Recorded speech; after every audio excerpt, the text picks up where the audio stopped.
എൻ്റെ ജീവിതത്തിൽ ഒരിക്കലും ആഗ്രഹിക്കാത്ത ഒരു പ്രസ് മീറ്റ് ആയിരുന്നു. ഒരു സിനിമയുടെ പ്രൊമോഷന് വേണ്ടി വന്നിരിക്കുമ്പോൾ ഞാൻ ഏറ്റവും അഭിമാനിക്കുന്ന ആളാണ്. നിങ്ങളെയൊക്കെ ഞാൻ അന്നേരം കാണുമ്പോൾ എനിക്ക് ഭയങ്കര സന്തോഷമാണ്. പക്ഷേ ഇപ്പം ഞാൻ ഇരിക്കുന്ന ഈ സിറ്റുവേഷനിൽ ഞാൻ വളരെ സന്തോഷത്തോടെ എടുക്കുന്ന ഒരു പ്രസ് മീറ്റ് അല്ല ഇത്. പക്ഷേ എന്താണ് ശരി എന്താണ് തെറ്റെന്ന് ഞങ്ങൾക്ക് പറയാൻ ഒരു അവസരം കൂടെ ആണിത്. 2 ദിവസമായിട്ട് ഇവിടുത്തെ പല മാധ്യമങ്ങളും വലിയ രീതിയിൽ അറ്റാക്ക് ചെയ്യുന്നത് കാണുന്നുണ്ട്. അതെനിക്കറിയാം. ഒരു സൈഡ് മാത്രം കേട്ടതിൻ്റെ മാത്രം ന്യൂസ് കൊടുക്കലാണ്. ഞാൻ ആരെയും പേരെടുത്ത് പറയുകയല്ല. മുഖ്യധാരാ മാധ്യമങ്ങളും സോഷ്യൽ മീഡിയയിൽ ഞങ്ങൾ സപ്പോർട്ട് ചെയ്തിട്ടവരെ ഞാൻ കണ്ടു, സപ്പോർട്ട് ചെയ്യാതെ ഇടുന്നതിനെ കണ്ടു. ഇതാരെയും കുറ്റം പറയുന്നില്ല. നിങ്ങൾ നിങ്ങളുടെ ജോലിയാണ് ചെയ്യുന്നത്. പക്ഷേ ഇപ്പം ഞങ്ങൾ പറയാനുള്ള കാര്യം കൂടെ കൃത്യമായി ജനങ്ങളിലേക്ക് എത്തിച്ചു കൊടുക്കുക എന്നൊരു കാര്യം ആദ്യമേ ഞങ്ങൾ റിക്വസ്റ്റ് ചെയ്തുകൊണ്ടാണ് ഈ പ്രസ് മീറ്റ് തുടങ്ങുന്നത്. ഇതിൽ ആദ്യമേ പറയാനുള്ളത്, ഞങ്ങളുടെ സിനിമ ചെയ്ത ഒരു നിർമ്മാതാവ്, അതായത് ഞങ്ങളുടെ സിനിമ എന്ന് ഞാൻ പറഞ്ഞത് ഇദ്ദേഹത്തിൻ്റെ സിനിമയും വിഷ്ണുവിൻ്റെ സിനിമയും ഞാൻ എഴുതിയ സിനിമ, ഞങ്ങളുടെ ലാസ്റ്റ് സിനിമ സുമതിയുള്ളവർ നിർമ്മിച്ച നിർമ്മാതാവിൻ്റെ ഒരു വീഡിയോ, അദ്ദേഹത്തിൻ്റെ അവസ്ഥ വളരെ മോശമാണ്, അദ്ദേഹം ആത്മഹത്യ ചെയ്യാൻ പോവാണ് എന്ന് പറയുന്നൊരു വീഡിയോ സോഷ്യൽ മീഡിയയിൽ എത്തുകയും, അത് നിങ്ങൾ പറയുന്ന പോലെ 3 ദിവസം മുന്നേ വന്നൊരു വീഡിയോ അല്ല, അത് അദ്ദേഹവും പറയുന്നുണ്ട്. ഒരു 2 ആഴ്ച മുന്നേ വന്ന ആ വീഡിയോ, ഒരു രാത്രിയിൽ ആ വീഡിയോ അദ്ദേഹം ഇൻസ്റ്റാഗ്രാമിൽ അബദ്ധത്തിൽ പോസ്റ്റ് ആവുകയും പെട്ടെന്ന് അത് ഡിലീറ്റ് ചെയ്യുകയും ആ ഇൻസ്റ്റാഗ്രാം പോസ്റ്റ് ത്രെഡിൽ പിന്നീട് കിടക്കുകയും ആരോ അത് സ്ക്രീൻ റെക്കോർഡ് ചെയ്ത് ഷെയർ ചെയ്ത് ആ ദിവസങ്ങളിൽ കുറച്ച് ഗ്രൂപ്പുകളൊക്കെ വന്നിരുന്നു. ഈ വീഡിയോ വന്നതിൻ്റെ അറിഞ്ഞ അന്ന് രാവിലെ തന്നെ അദ്ദേഹത്തെ ഞാൻ വിളിക്കുകയും അദ്ദേഹത്തിൻ്റെ കൂടെ വർക്ക് ചെയ്യുന്ന ഈ പറയുന്ന അദ്ദേഹത്തിൻ്റെ സ്റ്റാഫ് മെമ്പേഴ്സിനെ വിളിച്ച് സംസാരിക്കുകയും അദ്ദേഹത്തിന് ഞാൻ മെസ്സേജ് അയക്കുകയും അതിനുശേഷവും അദ്ദേഹം എനിക്ക് റിപ്ലൈ ഇട്ട് ഞങ്ങൾ തമ്മിൽ കോൺവെർസേഷൻ ഉണ്ടായിരുന്നു. ഒരു അബദ്ധം പറ്റിപ്പോയതാണെന്ന് അദ്ദേഹം തന്നെ അത് പറയുകയുണ്ടായിരുന്നു. അതിനുശേഷം ഒരു 2 ദിവസം മുന്നേ ആ വീഡിയോ സോഷ്യൽ മീഡിയയിലേക്ക് എത്തുകയും അത് പിന്നീട് കേരളം എന്നല്ല, എനിക്ക് തോന്നുന്നു മലയാളം വായിക്കാൻ അറിയാവുന്ന ലോകം മുഴുവനുള്ള ആളുകൾ അത് കാണുകയും ഷെയർ ചെയ്യുകയും സെലിബ്രേറ്റ് ചെയ്യുകയും ഇന്ന് ഇവിടുത്തെ ഒരു മുഖ്യധാര പത്രത്തിൽ വാർത്തയായി വരെ എത്തിയിട്ടുണ്ട്. അപ്പോൾ അതിൽ ഞങ്ങളുടെ പേരുണ്ട്, ഇദ്ദേഹത്തിൻ്റെ പേരുണ്ട്, ഇദ്ദേഹത്തിൻ്റെ അവസ്ഥ പറയുന്നുണ്ട്. പക്ഷെ ഇതിൻ്റെ ഒരു സത്യാവസ്ഥ എന്താണ് എന്ന് ഞങ്ങൾക്ക് പറയാനുള്ളത് കേട്ടതിന് ശേഷമല്ല ഈ വാർത്തകളൊന്നും പുറത്തു വന്നിരിക്കുന്നത്. നമ്മളൊരു സിനിമ ചെയ്യുമ്പോൾ ഞങ്ങൾക്കറിയാം, ഞങ്ങളൊരു സിനിമ ചെയ്യുമ്പോൾ അതിൻ്റെ PR ചെയ്യാൻ വേണ്ടി നിങ്ങൾ പല ആളുകളും ഞങ്ങൾ കോൺടാക്ട് ചെയ്യാറുണ്ട്. നിങ്ങൾ ഈ ഓൺലൈൻ പ്രൊമോഷൻ ചെയ്യുന്ന ടീമുകൾ അല്ലെങ്കിൽ PR ചെയ്യുന്ന ടീമുകൾ ചോദിക്കുന്ന പൈസ തന്നിട്ടാണ് ഞങ്ങൾ ഇത്ര നമ്പേഴ്സ് ഓഫ് കാർഡുകൾ പോലും ഞങ്ങൾക്ക് ഒരു സിനിമയുടെ പ്രൊമോഷൻ തരുന്നത്. അതേ PR ടീം കഴിഞ്ഞ 2 ദിവസമായിട്ട് എടുക്കുന്ന നല്ല ജോലി സോഷ്യൽ മീഡിയ ഞങ്ങൾ കാണുന്നുണ്ട്. അതിലെ ഇന്നത്തെ ഏറ്റവും ലേറ്റസ്റ്റ് വാർത്ത ഞാൻ കണ്ടു, മാളിയപ്പുറം ഉണ്ണിമൂന്നനാണ് സംവിധാനം ചെയ്തത്. സത്യം പറഞ്ഞാൽ 2 ദിവസമായിട്ട് ഇത് കണ്ട് വളരെ ഷോക്കായിട്ടിരിക്കുന്ന ആളാണ് ഞാൻ. കാരണം ഉണ്ണിമൂന്നന്റെ വിജയിച്ച ചിത്രങ്ങളൊക്കെ അദ്ദേഹം സംവിധാനം ചെയ്യുകയും പരാജയപ്പെട്ട ചിത്രങ്ങൾക്കൊക്കെ വേറെ സംവിധാനമാകുന്ന ഒരു ട്രെൻഡ് എന്താണെന്ന് എനിക്കറിയില്ല. അതിനെപ്പറ്റി സംസാരിക്കാം. അതിനു മുന്നേ ഈ വിഷയം, മുരളിച്ചാരുടെ വിഷയം, ഈ വീഡിയോ വന്നു, അദ്ദേഹത്തിന് ഈ സിനിമ നഷ്ടമാണെന്ന് പറയുന്നു, അദ്ദേഹം ഒരു കണക്ക് പറയുന്നു, അദ്ദേഹം 22 കോടി രൂപയോളം എന്നൊക്കെ പറയുന്നുണ്ട്. ഇപ്പം ഈ സിനിമ എന്ന് പറയുന്ന വ്യവസായം ഒരു സംവിധായകനോ ഒരു റൈറ്ററോ വിചാരിച്ചാൽ മാത്രം കൂട്ടുന്ന ഒരു ബഡ്ജറ്റ് അല്ല സിനിമ വ്യവസായം എന്ന് പറയുന്നത്. അതിൽ പങ്കെടുക്കുന്ന, അതിൽ വർക്കെടുക്കുന്ന ഒരുപാട് പേരുണ്ട്. അതിലൊരു പ്രൊഡക്ഷൻ കൺട്രോളറുണ്ട്, പ്രൊഡ്യൂസേഴ്സ് ഐഡി എന്നുള്ള ആളുകളുണ്ട്, ഒരു പ്രൊഡ്യൂസറുണ്ട്, ഇതൊക്കെ കൃത്യമായി ഓഡിറ്റ് ചെയ്യുന്നൊരു ഓഡിറ്ററുണ്ട്.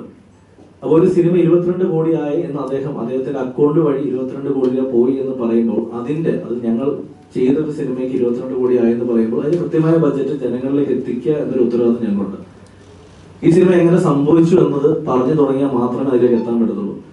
മാളിയപ്പുറം എന്നൊരു സിനിമ നിങ്ങളൊക്കെ കണ്ടതാണ്. ആ സിനിമ വിജയിച്ച സിനിമയാണ്. ആ സിനിമയ്ക്ക് ശേഷം ഞങ്ങൾ ഒരുമിക്കുന്ന ഒരു സിനിമയുടെ ബിസിനസ് വാല്യൂ കണ്ടിട്ടാണ് ഈ നിർമ്മാതാവ് ഞങ്ങളിലേക്ക് എത്തുന്നത്.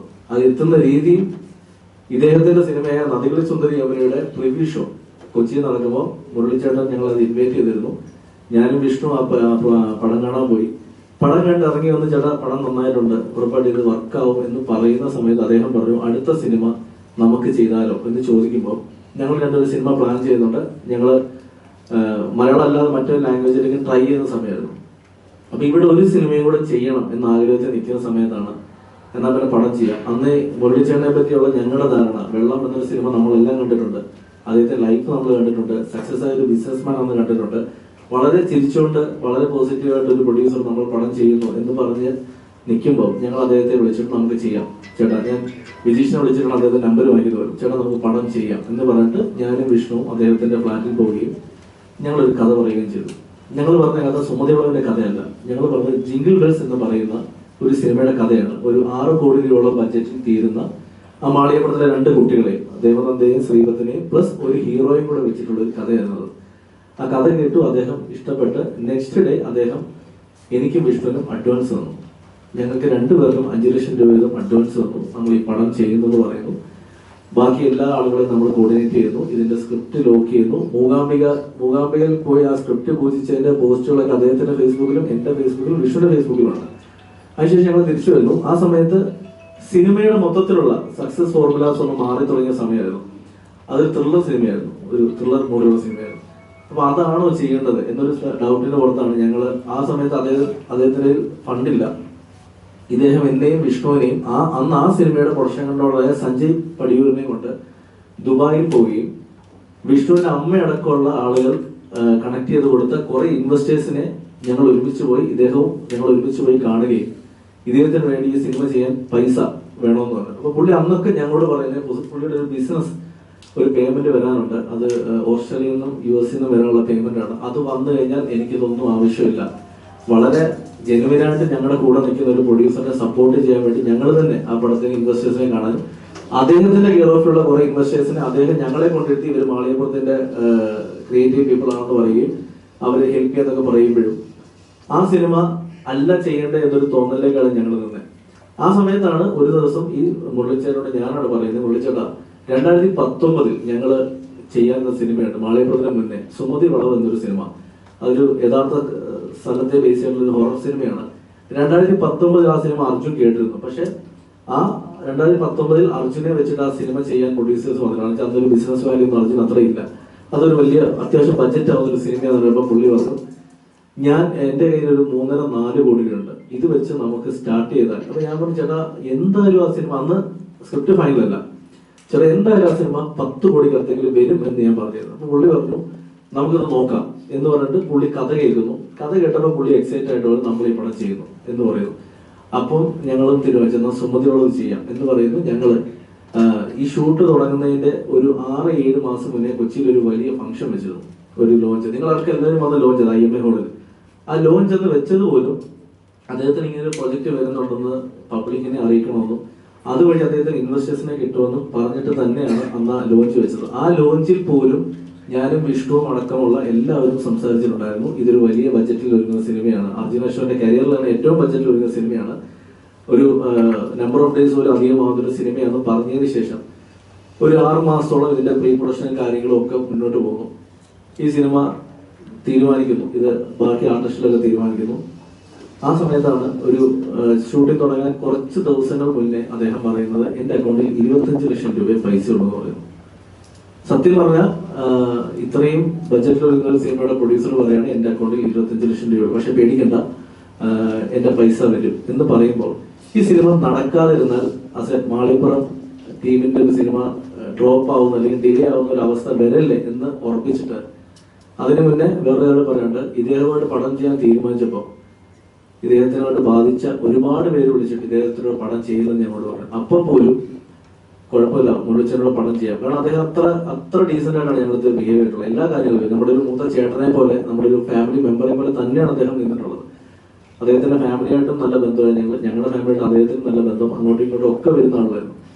അപ്പൊ ഈ ഇതിന് പൈസ ഇല്ല എന്ന് പറയുമ്പോൾ എൻ്റെ ഒരു സുഹൃത്ത് ചെന്നൈയിലുണ്ട്, മനോജ് എന്ന് പറഞ്ഞിട്ട്. അപ്പൊ അദ്ദേഹം അത്യാവശ്യം സിനിമയായിട്ടും ഒക്കെ നല്ല ബന്ധമുള്ള ആളാണ്. അപ്പൊ മനോജ് ചേട്ടനോട് സംസാരിച്ചു. മനോജ് ചേട്ടനാണ് ചെന്നൈയിൽ ഒരു വലിയ പ്രൊഡക്ഷനിൽ ഈ പ്രോജക്റ്റ് നമുക്ക് സംസാരിക്കാം, അവരെ കൂടെ കോർപ്പറേഷനിൽ കൊണ്ടുവന്നാൽ ഈ സിനിമ കുറച്ചും കൂടെ ഈസി ആയിട്ട് നടക്കും എന്ന് പറയുമ്പോൾ മുരളിച്ചേട്ടൻ അതിന് ഓക്കെ പറയുകയും ഞാനും വിഷ്ണുവും മുരളിച്ചേട്ടനും ചെന്നൈയിൽ പോവുകയും ആ ടീമിനെ കാണുകയും അവര് ഈ സിനിമ ഞങ്ങൾ കോർപ്പറേഷൻ ചെയ്യാൻ തയ്യാറാണെന്ന് പറയുകയും അന്ന് പറഞ്ഞ ബഡ്ജറ്റിന്റെ പകുതി പൈസ അവർ ഇൻവെസ്റ്റ് ചെയ്യാൻ തയ്യാറായി. 6 കോടി രൂപയാണെന്ന് അവർ ഇൻവെസ്റ്റ് ചെയ്യാൻ തയ്യാറാവുന്നത്. അപ്പം അവരോട് ആ സമയത്തും അദ്ദേഹം പറഞ്ഞൊരു വാചകമുണ്ട്, എനിക്ക് ഈ 6 കോടി രൂപയും വേണ്ടി വരില്ല, എന്റെ പൈസ വരും എന്ന് പറയുമ്പോൾ അവർ അത്രയും ഓക്കെയാണ്. അവർ മാളികപ്പുറം ടീമിനോടും ഇതിന്റെ കച്ചവടം ഇത്രയാവും എന്ന് പറഞ്ഞ് അവർ ഓക്കെയാണ്. അങ്ങനെ ഞങ്ങൾ തിരിച്ച് കൊച്ചിയിലെത്തുമ്പോൾ ഇദ്ദേഹം വിളിച്ച് പറയാണ്, പെട്ടെന്ന് വിളിച്ചിട്ട് അവരോട് 2 കോടി രൂപ ആദ്യം ഇടാൻ പറയുമെന്ന് ചോദിച്ചു. ഈ നിങ്ങൾ എത്ര പേർക്ക് ഈ കോർപ്പറേഷന്റെ ഡീലർ എത്ര പേർക്ക് അറിയുമെന്ന് എനിക്കറിയില്ല. നമ്മളൊരു പ്രൊഡ്യൂസർ എന്ന് പറയുകയാണെങ്കിൽ നിങ്ങൾ എന്റെ പടത്തിന് കോ പ്രൊഡ്യൂസർ ആവണം എന്ന് പറയുമ്പോൾ ആ കോ പ്രൊഡ്യൂസ് ചെയ്യാൻ വന്ന കമ്പനിക്ക് മിനിമം ഇദ്ദേഹത്തിന്റെ കുറച്ച് പൈസ ഉണ്ടാവും എന്നൊരു തോന്നലുണ്ട്. അപ്പൊ അവരോട് ഞങ്ങൾ വിളിച്ചിട്ട് 2 കോടി ആദ്യം ഇടാൻ പറ്റുമെന്ന് വെച്ചപ്പോൾ അവർ ആദ്യം നോ പറഞ്ഞു. പിന്നീട് ഇതേ മനോജ് ചേട്ടനും ഇവര് സംസാരിച്ചിട്ട് അവരിതിന് വില്ലിങ് ആവുകയും 2 കോടി രൂപ അവർ തരികയും ദുബായിലുള്ള പ്ലോട്ട് പിക്ചേഴ്സ് എന്ന് പറയുന്ന ഓവർസീസ് കമ്പനിയായിട്ട് സംസാരിച്ചിട്ട് വിഷ്ണു സുഹൃത്തുക്കളാണ് സംസാരിക്കുന്നത്. 2 കോടി ആദ്യം അവര് ഞങ്ങളോട് 2 കോടിക്ക് ഞങ്ങൾ ഈ പടം എടുക്കാമെന്ന് പറയുകയും 1 കോടി രൂപ ഷൂട്ടിന് മുന്നേ അഡ്വാൻസ് ആയിട്ട് അദ്ദേഹത്തിന്റെ അക്കൗണ്ടിലേക്ക് അയക്കുകയും ചെയ്തു. ഈ പറഞ്ഞ തിങ് സ്റ്റുഡിയോസിന്റെ 2 കോടിയും വന്നതിന് അദ്ദേഹത്തിന്റെ അക്കൗണ്ടിലേക്കാണ്. ഈ പറഞ്ഞ പ്ലോട്ട് പിക്ചേഴ്സിന്റെ 1 കോടി രൂപ വന്നതും ആ അക്കൗണ്ടിലേക്കാണ്. മാളികപ്പുറത്തെ പാട്ടുകളൊക്കെ ഹിറ്റായിരുന്നു. അതുകൊണ്ട് തന്നെ മ്യൂസിക് കമ്പനിയോട് സംസാരിച്ച്, പാട്ടുകളൊന്നും അപ്പോൾ കംപ്ലീറ്റ് ആയിട്ടില്ല, പക്ഷെ ആ മ്യൂസിക് കമ്പനിയോട് സംസാരിച്ച് 60 ലക്ഷം രൂപയോളം ഈ പടത്തിന്റെ മ്യൂസിക് റൈറ്റ്സ് ഒക്കെ പറഞ്ഞിട്ട് ഈ പടത്തിന് ഞങ്ങളൊന്ന് ഹെൽപ്പ് ചെയ്യണം എന്ന് പറഞ്ഞ് 50 ലക്ഷം രൂപ മ്യൂസിക് റൈറ്റ്സിൽ നിന്ന് ഷൂട്ടിന് മുന്നേ ഞങ്ങൾ വാങ്ങിച്ചു കൊടുക്കുകയുണ്ടായി. ആ സിനിമയുടെ പൂജ പാലക്കാട് നടന്നപ്പോൾ നിങ്ങൾ പല മീഡിയാസും വന്നിട്ടുണ്ട്. അതിന്റെ വീഡിയോസ് ഇപ്പോഴും സോഷ്യൽ മീഡിയയിലൊക്കെ ഉണ്ട്. ആ വീഡിയോയിലും അതിൽ അന്ന് ഇട്ട പോസ്റ്ററിലും നോക്കിയാൽ അറിയാം, ഞാൻ ഈ പറയുന്ന തമിഴ് പ്രൊഡക്ഷൻ കമ്പനിയുടെ ഇൻ അസോസിയേഷനിലുള്ള പോസ്റ്റേഴ്സ്. അവിടെ 2 പ്രൊഡക്ഷൻ കമ്പനി ഉണ്ട്, 2 പ്രൊഡ്യൂസേഴ്സ് ഉണ്ട്. മുള്ളിച്ചേട്ടൻ മാത്രമല്ല, രണ്ടാമത്തെ ഒരു പ്രൊഡക്ഷൻ കമ്പനി ഉണ്ട്. അന്ന് ആ വേദിയിൽ ഞങ്ങൾ സംസാരിച്ചപ്പോൾ മീഡിയക്കാരുടെ മുന്നിൽ ഞാൻ പറഞ്ഞ വീഡിയോ ഇന്നും സോഷ്യൽ മീഡിയയിലുണ്ട്. ഇതൊരു വലിയ സിനിമയാണ്, പറഞ്ഞ ബഡ്ജറ്റിൽ തീരുമെന്ന് പോലും അറിയില്ല, 90 ദിവസത്തിനടുത്ത് ഷൂട്ട് വരുന്നൊരു സിനിമ, ഏകദേശം 15 കോടിക്ക് 20 കോടിക്ക് അകത്ത് ആവാം എന്ന് ഞാൻ പറഞ്ഞൊരു സ്റ്റേറ്റ്മെന്റ് ഉണ്ട് അവിടെ. ഈ സിനിമയുടെ ഈ പറയുന്ന ചെന്നൈയിലുള്ള പ്രൊഡക്ഷൻ ഹൗസിന് കൊടുത്തേക്കുന്ന ബഡ്ജറ്റിന്റെ കോപ്പി ഞങ്ങളുടെ കയ്യിലുണ്ട്. മുരളിച്ചേട്ടൻ കൊടുത്തിരിക്കുന്നത് ഈ കൊടുത്തിരിക്കുന്ന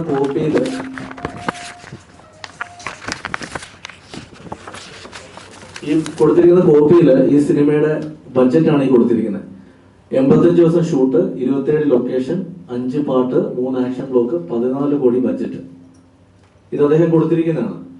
ഇന്ന് രാവിലെ ഞാൻ വേറൊരു കാര്യം പറഞ്ഞു. അദ്ദേഹം പ്രൊഡ്യൂസർ അസോസിയേഷൻ കൊടുത്തിരിക്കുന്ന ഒരു കണക്കിൽ ഇത് 7 കോടിയുടെ ബഡ്ജറ്റ് ആണെന്ന് കൊടുത്തിട്ടുണ്ട്. നല്ലൊരു അങ്ങനെയാണെങ്കിൽ ഈ കോർപ്പറേറ്റ് കമ്പനി ഇദ്ദേഹത്തിനെതിരെ ഫോർജറിക്ക് കേസ് കൊടുക്കുകയും ബഡ്ജറ്റ് കൂട്ടിക്കാണിച്ച് പൈസ വാങ്ങിച്ച് ഇദ്ദേഹത്തിന് കേസ് എടുക്കണം. കാരണം ഈ ബഡ്ജറ്റ് അല്ല ഈ പടത്തിനെങ്കിൽ അദ്ദേഹം എന്തിനാണ് 14 കോടി രൂപ ബഡ്ജറ്റുള്ള സിനിമ എന്ന് പറഞ്ഞ് മറ്റൊരു കമ്പനിയെ ചീറ്റ് ചെയ്ത് ഈ പടത്തിലേക്ക് കൊണ്ടുവന്നത്.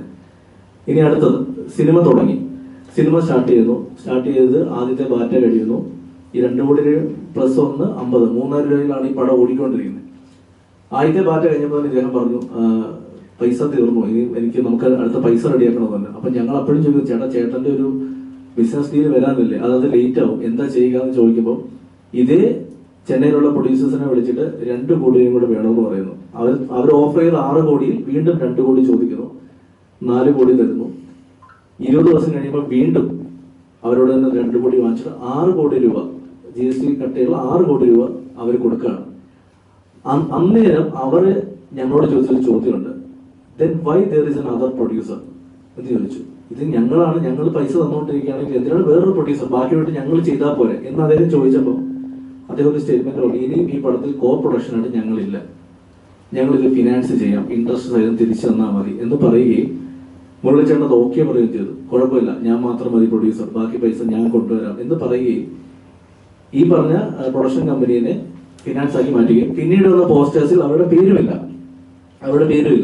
സൈഡിൽ എംബ്ലം മാത്രം വെക്കുകയുണ്ടായത്. പിന്നീട് അദ്ദേഹം ഈ പടം തീരുന്ന സമയമായപ്പോഴത്തേക്ക് കുറച്ച് പൈസ കൊണ്ടുവന്നത്, ഏകദേശം എൻ്റെ ഒരു കണക്ക് കറക്റ്റ് ആണെങ്കിൽ 3.5-4 കോടി രൂപയോളം അദ്ദേഹം പല സ്ഥലങ്ങളിൽ നിന്ന് കൊണ്ടുവന്ന് പല സമയത്താണ് ഈ പടത്തിൽ ചെയ്തിട്ടുണ്ട്. ശേഷം പടം തീർന്നു. ഈ പടം തീർന്നു കഴിയുമ്പം സിനിമ അറിയുന്നവർക്കും സിനിമ ഇൻഡസ്ട്രി വർക്ക് ചെയ്യുന്നവർക്ക് അറിയാം, ആർട്ടിസ്റ്റുകൾ ഡബ് ചെയ്യണമെങ്കിൽ അവരുടെ സാലറി സെറ്റിൽ ചെയ്യണം. ഈ സിനിമയിൽ ഒരു ആർട്ടിസ്റ്റിന് പോലും അദ്ദേഹം സാലറി സെറ്റിൽ ചെയ്തിട്ടില്ല. ഇന്നലെ അദ്ദേഹം മീഡിയയോട് പറഞ്ഞു, ഇതിൽ അഭിനയിച്ച പല നടന്മാരും വിളിച്ചിട്ട് അദ്ദേഹത്തോട് പറഞ്ഞു, എനിക്ക് പൈസ വേണ്ട ചേട്ടാ, ധൈര്യമായിട്ടിരിക്കുന്നു പറഞ്ഞത്. ഞാൻ എഴുതി വെച്ചുതരാം, ഇതിൽ അഭിനയിച്ച നടന്മാരുടെ എല്ലാം ഡീറ്റെയിൽസ് നിങ്ങൾക്കുണ്ടല്ലോ, നിങ്ങൾ അവരെയൊക്കെ പേഴ്സണലി വിളിച്ചിട്ട് ചോദിക്കുക ഇങ്ങനൊരു കാര്യം പറഞ്ഞിട്ടുണ്ടോ. ഈ സിനിമയ്ക്ക് ഡബിങ് നടക്കാൻ വേണ്ടി ഈ പറയുന്ന എല്ലാ ആർട്ടിസ്റ്റുകളെയും വിളിച്ച് പേഴ്സണലി റിക്വസ്റ്റ് ചെയ്ത ഈ സിനിമ തീർത്ത് കൊടുത്താൽ മാത്രമേ കച്ചവടമാകത്തുള്ളൂ, ഒന്ന് സഹായിക്കുക, ബഡ്ജറ്റ് നമുക്ക് വിചാരിച്ചതിനെക്കാളും കുറച്ചുകൂടെ മാറിയിട്ടുണ്ടല്ലോ, ഒന്ന് ഹെൽപ്പ് ചെയ്യാന്ന് പറഞ്ഞിട്ട് ഇതിൽ ഓരോ ആർട്ടിസ്റ്റുകളെയും പേഴ്സണലി വിളിച്ച് ഞാൻ വിഷ്ണു സംസാരിച്ചാണ് ഡബ് ചെയ്യുന്നത്. അതിനുശേഷം ഇദ്ദേഹത്തിനെതിരെ ഇതിന്റെ മ്യൂസിക് ഡയറക്ടർ കേസ് കൊടുത്തിട്ടുണ്ട്, അവന് കാശ് കംപ്ലീറ്റ് കൊടുത്തിട്ടില്ല. ഇതിന്റെ ക്യാമറാമാൻ കേസ് കൊടുത്തിട്ടുണ്ട്, അതിന്റെ ഒക്കെ കോപ്പി ഇതിലുണ്ട്, ഞങ്ങളിത് കാണിക്കാം. ഇതിൽ വർക്ക് ചെയ്ത പല ആളുകൾ കേസ് കൊടുക്കുമ്പോഴും വിളിച്ച് സംസാരിച്ച്, എടാ അങ്ങനെയല്ല, പുള്ളി ഒരു സിനിമ ചെയ്യാൻ വേണ്ടി വന്നതാണ്, നമ്മൾ ഈ സിനിമ തീർത്തു കഴിഞ്ഞാൽ ഇതിന്റെ കണ്ടന്റിലും ഇതിന്റെ മേക്കിങ്ങിലും ഒക്കെ നമുക്ക് വിശ്വാസമുണ്ട്. അന്ന് പടം കണ്ട എല്ലാവരും, ഞങ്ങളുടെ ടീമായാലും പുറത്തുള്ള എല്ലാവരും ഹാപ്പിയാണ്. അങ്ങനെ ഈ റിലീസ് അടുപ്പിക്കുമ്പോൾ ഈ ചെന്നൈയിലുള്ള ടീമിന്, അത് ചെന്നൈയിലുള്ള പ്രൊഡക്ഷൻ ഹൗസിനെ സെറ്റിൽ ചെയ്യണം. സെറ്റിൽ ചെയ്യാതെ ഈ പടം ഇറക്കാൻ പറ്റില്ല. ഏകദേശം 6 കോടി പലിശ അടക്കം 6,85,00,000 രൂപ സെറ്റിൽ ചെയ്താൽ മാത്രമേ ഈ സിനിമ ഇറങ്ങൂ എന്നൊരു അവസ്ഥ ഉണ്ടായപ്പോൾ ഇദ്ദേഹത്തെ കൊണ്ട് ഒന്നും ചെയ്യാൻ പറ്റില്ല എന്ന് മനസ്സിലായൊരു മൊമെന്റിലാണ് ഞാൻ ആ സമയം അടുത്ത സിനിമ ഗോകുലമായിട്ട് അനൗൺസ് ചെയ്തിരുന്നു. ഗോകുലമായിട്ട് ചെയ്യാൻ റെഡിയായിരുന്നു.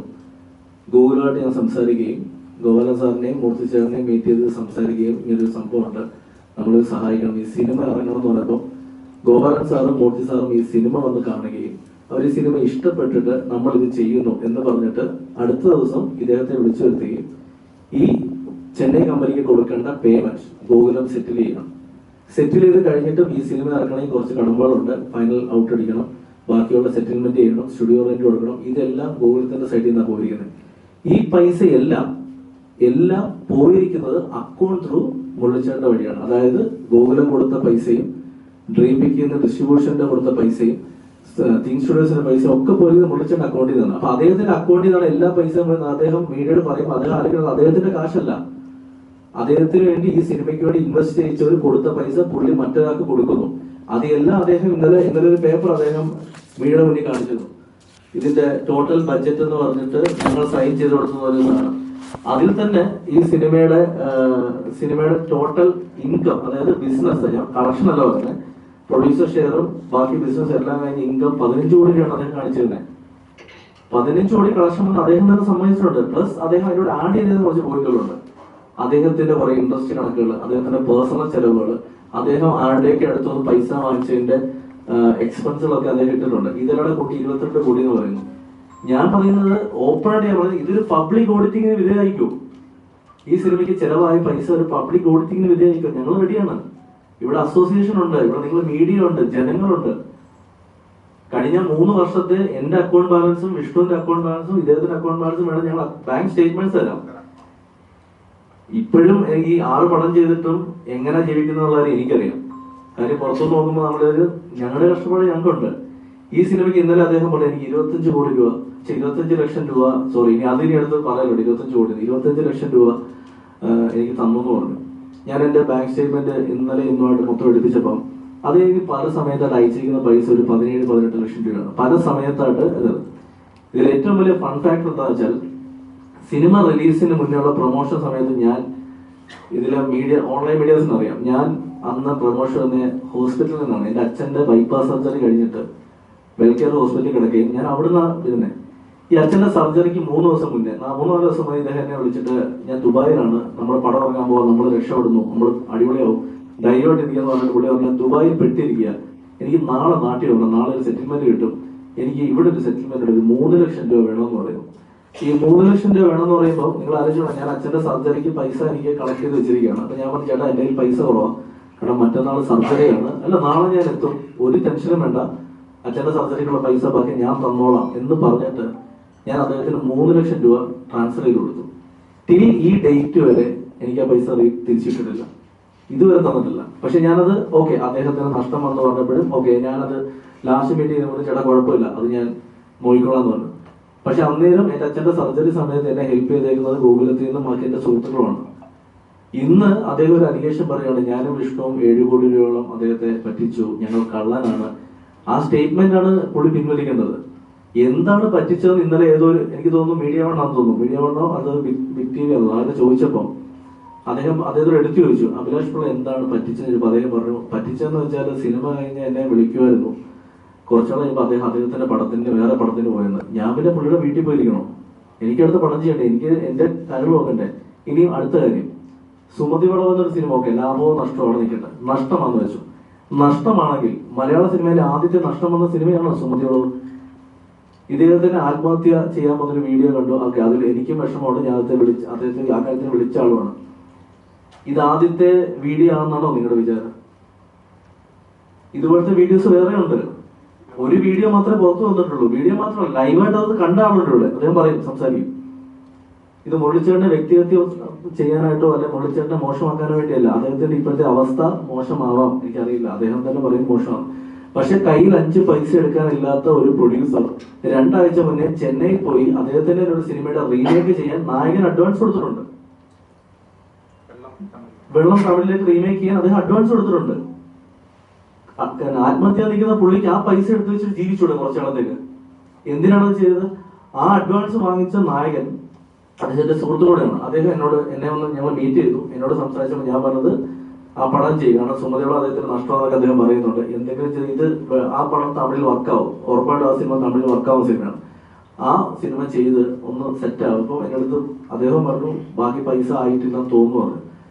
ഞാൻ മുരളിച്ചേട്ടനെ വിളിക്കുകയാണ്. വിളിച്ചിട്ട് പറഞ്ഞു, മുരളിച്ചേട്ടാ നിങ്ങൾ ധൈര്യമായിട്ടിരിക്കും, ചെന്നൈക്ക് വാ, ഈ പടത്തിന് എത്ര രൂപ ചെലവെന്ന് വെച്ചാൽ അത് നമുക്ക് റെഡിയാക്കാം, ഈ പടം നിങ്ങൾ ചെയ്യും, ഞാൻ കൂടെ നിൽക്കാന്ന് പറഞ്ഞു.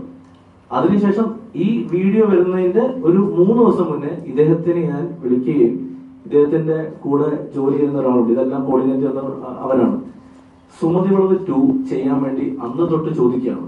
ഓക്കെ സുമതി വളവ് 2 ഞാൻ പറഞ്ഞു ചേട്ടാ അതിന് നമുക്ക് ചെയ്യാം, ചേട്ടാ ധൈര്യമായിട്ട് നമുക്ക് ഫണ്ട് ചെയ്യാം. സുമതി വളവ് 2 ഒരു കച്ചവട വാല്യുണ്ട്. അത് ചെന്നൈയിൽ ഒരു പ്രൊഡക്ഷൻ കമ്പനി എൻ്റെ അടുത്ത് ചോദിക്കുകയും അതിന്റെ IP അടക്കം വാങ്ങിക്കാൻ തയ്യാറാണെന്ന് പറഞ്ഞു. ഞാൻ ഇദ്ദേഹത്തെ വിളിച്ചു പറഞ്ഞു, ചേട്ടാ ധൈര്യമായിട്ടിരിക്കുക, ചേട്ടനെ കൂടെ ഇന്നായിക്കൊണ്ട് ഈ പടം ചെയ്യാം, ചേട്ടന് ഒരു പ്രോഫിറ്റ് ഷെയർ കിട്ടും എന്ന് പറയുമ്പോൾ അദ്ദേഹം ചെയ്യാൻ തയ്യാറായിരുന്നു. പക്ഷെ ഒറ്റ രാത്രിയോട് ഇത് മാറി മാറുന്നത് എന്ത് അനുഭവത്തിന്റെ പുറത്താന്നുള്ള കാര്യം ഇതിന് പിന്നീട് ഇതിന്റെ സെക്കൻഡ് സ്റ്റേജ് ഞാൻ സംസാരിക്കാം. അത് എവിടുന്ന് വന്നുള്ള ഇതാണെന്നുള്ളത് ഞാൻ പറയാം. അപ്പം ഇദ്ദേഹം കുറച്ച് മുന്നേ പറഞ്ഞ വിഷ്ണുവിന് ഇതേപോലെ അലിഗേഷൻസ് ആണ്. വിഷ്ണുവിന് സംവിധാനം അറിയില്ല, അത് പുള്ളി പിന്നീട് അറിയുന്നു. വിഷ്ണുവിന്റെ വാളിയപ്പുറം സംവിധാനം ചെയ്ത് ഉണ്ണി എന്ന് പറയുന്നു. ഞാൻ ചോദിക്കുന്നത്, സംവിധാനം അറിയാത്ത ഒരു സംവിധായകനാണ് അറിഞ്ഞിട്ടും അദ്ദേഹം എന്തിനാണ് സുമതി വളവ് 2 ചെയ്യാൻ തയ്യാറായത്? അദ്ദേഹം അനൗൺസ് ചെയ്തിട്ടുണ്ട്. അദ്ദേഹം അതിനുശേഷം വിഷ്ണുവിനെ കണ്ടിട്ടില്ല, വിഷ്ണു വിളിച്ചിട്ടില്ല എന്ന് പറയുന്നു. അദ്ദേഹത്തിന് അതിനുശേഷം എത്രയോ തവണ ഹയാത്ത് ഞങ്ങൾ കണ്ടിട്ടുണ്ട്. ഇത്രയും പൈസ ഇല്ലാത്ത ഒരാള് ഹയാത്തിൽ താമസിക്കും, അദ്ദേഹത്തിന്റെ ലൈഫ് സ്റ്റൈൽ വേറെയാണ്. നിങ്ങൾക്ക് അദ്ദേഹത്തെ പറ്റി വ്യക്തിപരമായി എത്ര ഇപ്പൊ എനിക്കറിയാം. വെള്ളം സിനിമ വെള്ളം സിനിമ നഷ്ടം വന്ന സിനിമയാണ്. അതിന്റെ യഥാർത്ഥ പ്രൊഡ്യൂസേഴ്സ് ജീവിച്ചിരിപ്പുണ്ട്. അവര് വേണമെങ്കിൽ പ്രസ് മീറ്റിന് ഇനി അടുത്ത പ്രസ് മീറ്റിന് അവര് വരാന്ന് പറഞ്ഞിട്ടുണ്ട്. നദികളിൽ സുന്ദരി യമുന ആരാണ് പ്രൊഡ്യൂസർ? അതിന്റെ പ്രൊഡ്യൂസേഴ്സ് ജീവിച്ചിരിപ്പുണ്ട്. ഇപ്പൊ ഞാൻ പറയുന്നു ഈ സുമതി വളവിന്റെ പ്രൊഡ്യൂസർ പുള്ളി മാത്രമാണെന്ന് ഒരിക്കലും ഞാൻ പറയും പുള്ളി മാത്രമല്ല. നദികളിൽ സുമതി വളവിന്റെ പ്രൊഡക്ഷൻ പേര് നോക്കിയാൽ മതി, പ്രൊഡക്ഷൻ പേരിൽ വേറെ പേരുണ്ട്. അദ്ദേഹത്തിന് 7 കോടി നഷ്ടം വന്ന് പറയുന്നു. 7 കോടി നഷ്ടം വന്ന് അദ്ദേഹം തെളിയിക്കട്ടെ. ഇത് വായിക്കൊണ്ട് പറയലല്ല. ഇവിടെ ഒരു അസോസിയേഷൻ ഉണ്ട്, ഇവിടെ ഒരു ഓഡിറ്റിംഗ് ചെയ്യാൻ ആളുകളുണ്ട്. ആ സിനിമയുടെ ചെലവുകൾ ചെയ്യട്ടെ, പറയട്ടെ. പിന്നെ ഒരു സിനിമയുടെ കണക്ക് പറയേണ്ട മറ്റൊരാൾ പ്രൊഡക്ഷൻ കൺട്രോളാണ്. ഇനി പ്രസിഡന്റിൽ അദ്ദേഹം ഇല്ല, അദ്ദേഹം വരുമെന്ന് പറഞ്ഞത് ലാസ്റ്റ് മറ്റേ അദ്ദേഹം വന്നിട്ടില്ല. ഇനി ഈ സിനിമ സംഭവിച്ചതിന്റെ മറ്റൊരു കാര്യം, ഈ സിനിമ ചെയ്യാൻ തീരുമാനിച്ചപ്പോൾ ഞങ്ങളുടെ തന്നെ സുഹൃത്തായ മറ്റൊരു കൺട്രോളറുണ്ട്, നിങ്ങൾക്കറിയാം, സുനിൽ സിംഗ് എന്ന് പറയുന്ന പ്രൊഡക്ഷൻ കൺട്രോളർ. അദ്ദേഹത്തെ വെച്ച് ഞങ്ങൾ ഈ പടത്തിന്റെ ബഡ്ജറ്റ് ഇടിച്ചിരുന്നു. ഇപ്പോഴും അദ്ദേഹം അയച്ച ബഡ്ജറ്റ് ഞങ്ങളിലുണ്ട്. അന്ന് അദ്ദേഹം അയച്ച ബഡ്ജറ്റ് 13 കോടി രൂപയാണ് ഈ പടത്തിന്റെ ബഡ്ജറ്റ്. ആ 13 കോടി കണ്ടിട്ട് ഇദ്ദേഹം പറഞ്ഞു ഇല്ല പുള്ളി ശരിയല്ല, അതായത് പുള്ളിയെ മാറ്റമായിട്ട് ഞങ്ങൾ അറിയാതെ പുള്ളി മറ്റൊരു കൺട്രോളറെ കൊണ്ടുവന്ന് ബഡ്ജറ്റ് ഇട്ടു. അപ്പൊ അവർ 11 കോടിക്ക് തീർത്തു തരാൻ പറ്റുന്നു. അന്നും ഞാൻ ആ കൺട്രോളർ പറഞ്ഞു നിങ്ങൾ വർക്ക് കിട്ടാൻ വേണ്ടി വെറുതെ പറയരുത്, നാളെ ഈ സിനിമ എങ്ങാനും ബഡ്ജറ്റ് കയറിയാൽ ഇത് പ്രശ്നമാവും എന്ന് പറയുമ്പോൾ വലിയ ഉറപ്പായിട്ട് നമുക്ക് തീർക്കാന്ന് പറഞ്ഞു. അന്ന് ഞങ്ങൾ പ്ലാൻ ചെയ്യുന്ന ആർട്ടിസ്റ്റുകളിൽ നിന്നും പിന്നീട് ആർട്ടിസ്റ്റുകളെ മാറുന്നു. ഇദ്ദേഹത്തിന്റെ താല്പര്യപ്രകാരം മറ്റ് 1-2 ആർട്ടിസ്റ്റുകളെ മാറ്റിയപ്പോൾ പോലും ബഡ്ജറ്റ് മാറ്റം വന്നു. കുറച്ചും കൂടെ വലിയ ആർട്ടിസ്റ്റ് വേണം ആ കഥാപാത്രത്തിൽ നിന്ന് പറയുകയും അങ്ങനെ ആർട്ടിസ്റ്റ് വരുമ്പോൾ അതും ബഡ്ജറ്റ് മാറി. ഇങ്ങനൊരു കൂട്ടായ്മ ചെയ്തൊരു സിനിമ അദ്ദേഹം പറയുന്നത് അദ്ദേഹത്തിന് നഷ്ടം വന്നാൽ അത് നികത്താൻ വേറെ എന്താ അടുത്ത വഴി എന്നുള്ളത് പുള്ളി സംസാരിക്കുക വേണ്ടത്. അല്ലാതെ ഒരു ആത്മഹത്യ വീഡിയോ ഇടുന്നു. ആ ആത്മഹത്യ വീഡിയോ വന്ന രാത്രിയിൽ ആ വീഡിയോ പുള്ളിക്ക് പരിചയമുള്ള ആരോ കാണുകയും അത് പുള്ളി ഇൻസ്റ്റയിൽ 5 മിനിറ്റ് ഡിലീറ്റ് ചെയ്തു. ത്രെഡിലാണ് കിടന്നതെന്ന് പറയുന്നു. ത്രെഡിൽ നിന്ന് സ്ക്രീൻ റെക്കോർഡ് ചെയ്ത് ആർക്കും അയച്ചിട്ട് പുള്ളിയുടെ വീട്ടിൽ പോയി നോക്കാൻ പറയുന്നു. പോലീസ് സ്റ്റേഷനിൽ പറയുന്നു. രാത്രി വീട്ടിൽ ചെന്ന് പുള്ളി സുഖമായി കിടന്ന് ഉറങ്ങുമായിരുന്നു. പുള്ളി ഒരിക്കലും ആത്മഹത്യ നിൽക്കല്ലായിരുന്നു. പുള്ളിക്കൊരു സ്ഥിരം ഇങ്ങനെ ഒരു പ്രശ്നമുണ്ട്. പുള്ളി ഒരുപക്ഷെ പുള്ളിയുടെ വിഡ്രോവൽ സിംറ്റത്തിന്റെ ആവാം, ലൈഫിന്റെ പ്രശ്നത്തിലാവാം, അതൊക്കെ അത് വാട്ടർ വ്യത്യാസം, അത് അദ്ദേഹത്തിന്റെ പ്രശ്ന കാര്യം. പക്ഷെ ആ ഒരു ഒറ്റ ഇഷ്യൂവിന്റെ പുറത്ത് 2 ദിവസം മുന്നേ വരെ നമ്മളെ സപ്പോർട്ട് ചെയ്ത് അല്ലെങ്കിൽ ഞങ്ങളോട് സംസാരിച്ചതായത് ഇതിന്റെ സത്യാവസ്ഥ തിരിച്ചറിയാതെ ഞങ്ങൾ കള്ളന്മാരാണ്, ഞങ്ങൾ പൈസ പറ്റിച്ചു എന്നൊക്കെ പറയുന്നു. ഇതിൽ എവിടെയാണ് പൈസ പറ്റിച്ചത് മനസ്സിലാവുന്നില്ല. ഓക്കെ ഇദ്ദേഹത്തിന് 7 കോടി രൂപ പോയി, 7 കോടി രൂപ 3.5 എനിക്ക് 3.5 വിഷ്ണുവിനെ എടുത്തു എന്ന് പറഞ്ഞാൽ ഓക്കെ ഞങ്ങൾ സമ്മതിക്കാം. അദ്ദേഹം തന്നെ പറയുന്നു ഞങ്ങൾ പൈസ ഞങ്ങൾക്ക് തന്നതല്ല. പുള്ളി ഇന്നലെ പറയും എനിക്ക് 25 ലക്ഷം തന്നെ, വിഷ്ണു എത്ര കൊടുത്ത് ഇതുവരെ പറഞ്ഞിട്ടില്ല, എത്ര കിട്ടിയത് വിഷ്ണുവോട് പുള്ളി ഇതുവരെ പറഞ്ഞിട്ടില്ല. അപ്പൊ ഞങ്ങൾ ഇതിനെ മാളിയപ്പുറം കഴിഞ്ഞിട്ട് ഞങ്ങൾ വെച്ചൊരു പടം ചെയ്യുമ്പോൾ അത് റിസ്ക് എടുക്കാനല്ലേ ഒരു പ്രൊഡ്യൂസർ വരുന്നത്. ഇത് ഇന്ന് ഞാൻ പറയും, ഇത് ഞാനോ വിഷ്ണു മാത്രമല്ല, ഇവിടുത്തെ എത്രയോ റൈറ്റേഴ്സിനും എത്രയോ ഡയറക്ടേഴ്സിനും അവർക്ക് സിനിമയുടെ പ്രതിഫലം ഇപ്പോഴും കിട്ടാറുണ്ട്. ഈ സിനിമ ലാഭമായാൽ ഇതൊന്നും ഞങ്ങൾക്കല്ലല്ലോ. ഈ സിനിമ പുള്ളി ആദ്യം തൊട്ട് ചോദിക്കുന്ന ഒരു ചോദ്യമുണ്ട്. അതായത് മലയപ്പുറം 100 കോടിയല്ലേ, അപ്പം ഈ പടം 100 കോടി കിട്ടില്ലേ എന്ന് പറയുമ്പോൾ സ്വാഭാവികമായിട്ട് ഞങ്ങൾ എന്താ പറയുന്നത്, ചേട്ടാ പടം ഓടും, വിജയിക്കും, നമ്മുടെ കോൺഫിഡൻസാ പറയുന്നത്. പുള്ളി അതാണ് ഹൈലൈറ്റ് ചെയ്യുന്നത്. പുള്ളിയുടെ വിഷമം പുള്ളിക്ക് ഈ പടത്തിന് 100 കോടി വന്നില്ല എന്നുള്ളതാണ്. 100 കോടി എല്ലാ പടം 100 കോടി അടിക്കാനുള്ള കഴിവുണ്ടായിരുന്നെങ്കിൽ ഇവിടെ എല്ലാ സിനിമ അടിക്കില്ലേ? 3-ാം ദിവസം ഞങ്ങളും പെടത്തില്ലേ 100 കോടി കളക്ഷൻ കിട്ടിയെന്ന് പറഞ്ഞാൽ ഞങ്ങളും പെടത്തില്ലേ എല്ലാ പടത്തിനും? അങ്ങനെ എല്ലാ സിനിമയ്ക്കും സംഭവിക്കില്ല. ഒരു വർഷം മലയാളത്തിൽ തന്നെ എത്ര സിനിമകൾ വിജയിക്കുന്നുണ്ട്. ഇവിടുത്തെ പ്രൊഡ്യൂസർ അസോസിയേഷൻ ഈ കണക്കുകൾ കൃത്യമായി പുറത്തു വിട്ടപ്പോൾ അതിനെ പേടിച്ച് കുറെ പേര് എതിർത്തു. ഞാൻ പറയുന്നത് അത് കറക്റ്റ് കാര്യമായിരുന്നു. പടത്തിന്റെ ഒരു കണക്ക് പുറത്തു വിടേണ്ടതാണ്. കാരണം അങ്ങനെ വരുമ്പോൾ ഇതുപോലത്തെ പ്രശ്നങ്ങൾ ഉണ്ടാവില്ല. ഇത് ഒരു സിനിമ വിജയിക്കുന്നു, അതിന്റെ സംവിധായകനെ, എഴുത്തുകാരനെയും അതിന്റെ ടെക്നീഷ്യനെയും ആർട്ടിസ്റ്റിനെയും വിളിച്ചു വരുത്തി ഒരു പ്രൊജക്ട് സെറ്റ് ചെയ്യുന്നു. ഇതിന്റെ പേരിൽ കാശ് എടുക്കുന്നു. നാളെ ഈ പൈസ തിരിച്ചു കൊടുക്കാൻ ഇല്ലാതാവുമ്പോൾ ഉണ്ടാവുന്ന ഒരു മാനസികാവസ്ഥയിൽ വർക്ക് ചെയ്തവരൊക്കെ മോശം പറയുക. ഞങ്ങൾ ഇതേ ഇൻഡസ്ട്രി ഇനിയും വർക്ക് ചെയ്യേണ്ടവരാണ്. ഇനിയും സിനിമകൾ ചെയ്യാൻ വേണ്ടി വേറെ ഉള്ള ജോലി കളഞ്ഞിട്ടാണ് ഇവിടേക്ക് വരുന്നത്. അങ്ങനെ ഒരു അവസ്ഥയിൽ കഴിഞ്ഞ 2 ദിവസമായിട്ട് അനുഭവിക്കുന്ന ഒരു മാനസികാവസ്ഥയുണ്ട്. എനിക്ക് ഏറ്റവും വലിയ ഇതെന്ന് വെച്ചാൽ, ഒരുപക്ഷെ ഇവരെ 2 പേരെക്കാളും കൂടുതൽ സോഷ്യൽ മീഡിയയിൽ കുറച്ചും കൂടെ ആക്റ്റീവായി ഞാൻ നിൽക്കുന്നതുകൊണ്ടാവാം എനിക്കുള്ള ചീത്തകൾ ഇത്തിരി കൂടുതലായിരുന്നു. ഞാനത് പ്രിന്റ് എടുത്തോളാം, നിങ്ങളുടെ മുന്നിൽ തന്നെ ഞാൻ കാണിക്കാം. അതില് PR എന്താന്നുള്ള കൃത്യമായിട്ട് മനസ്സിലായി ഇന്നലെയാണ്. ഞാനത് കൃത്യമായിട്ട് ആ പേരടക്കം ഞാൻ ഇവിടെ പറയാം. അതിന് പല കാരണം കാണും. ഞാൻ മുന്നേ സിനിമയുടെ ഒരു പൊളിറ്റിക്കൽ സട്ടയർ കാണും. ആ പൊളിറ്റിക്കൽ അന്നോട്ട് എനിക്കറിയാം, അന്നോട്ട് എന്ത് പോസ്റ്റിട്ടാലും കാണുന്ന കമന്റുകൾ എനിക്കറിയാം. പക്ഷെ അതൊക്കെ ഒരു പരിധി ഉണ്ടായിരുന്നു. പക്ഷെ ഇത് ഒരു 1 സൈഡ് സ്റ്റോറി മാത്രം കേട്ടിട്ട് നമ്മളെ ആ രീതിയിൽ അറ്റാക്ക് ചെയ്യുക, നമ്മളെ ഫോട്ടോസ് യൂസ് ചെയ്ത് ഇവിടുത്തെ മുഖ്യധാര മാധ്യമങ്ങളടക്കം ന്യൂസ് കൊടുക്കുക, ഇത് തെറ്റാണെന്ന് തെളിഞ്ഞു കഴിയുമ്പോൾ ഇതിനെതിരെ ഡീഫോമേഷൻ ഫയൽ ചെയ്താൽ ഞങ്ങൾക്ക് നഷ്ടപ്പെട്ട ഈ ഒരു ആളുകളുള്ള ട്രസ്റ്റ് തിരിച്ചു തരും.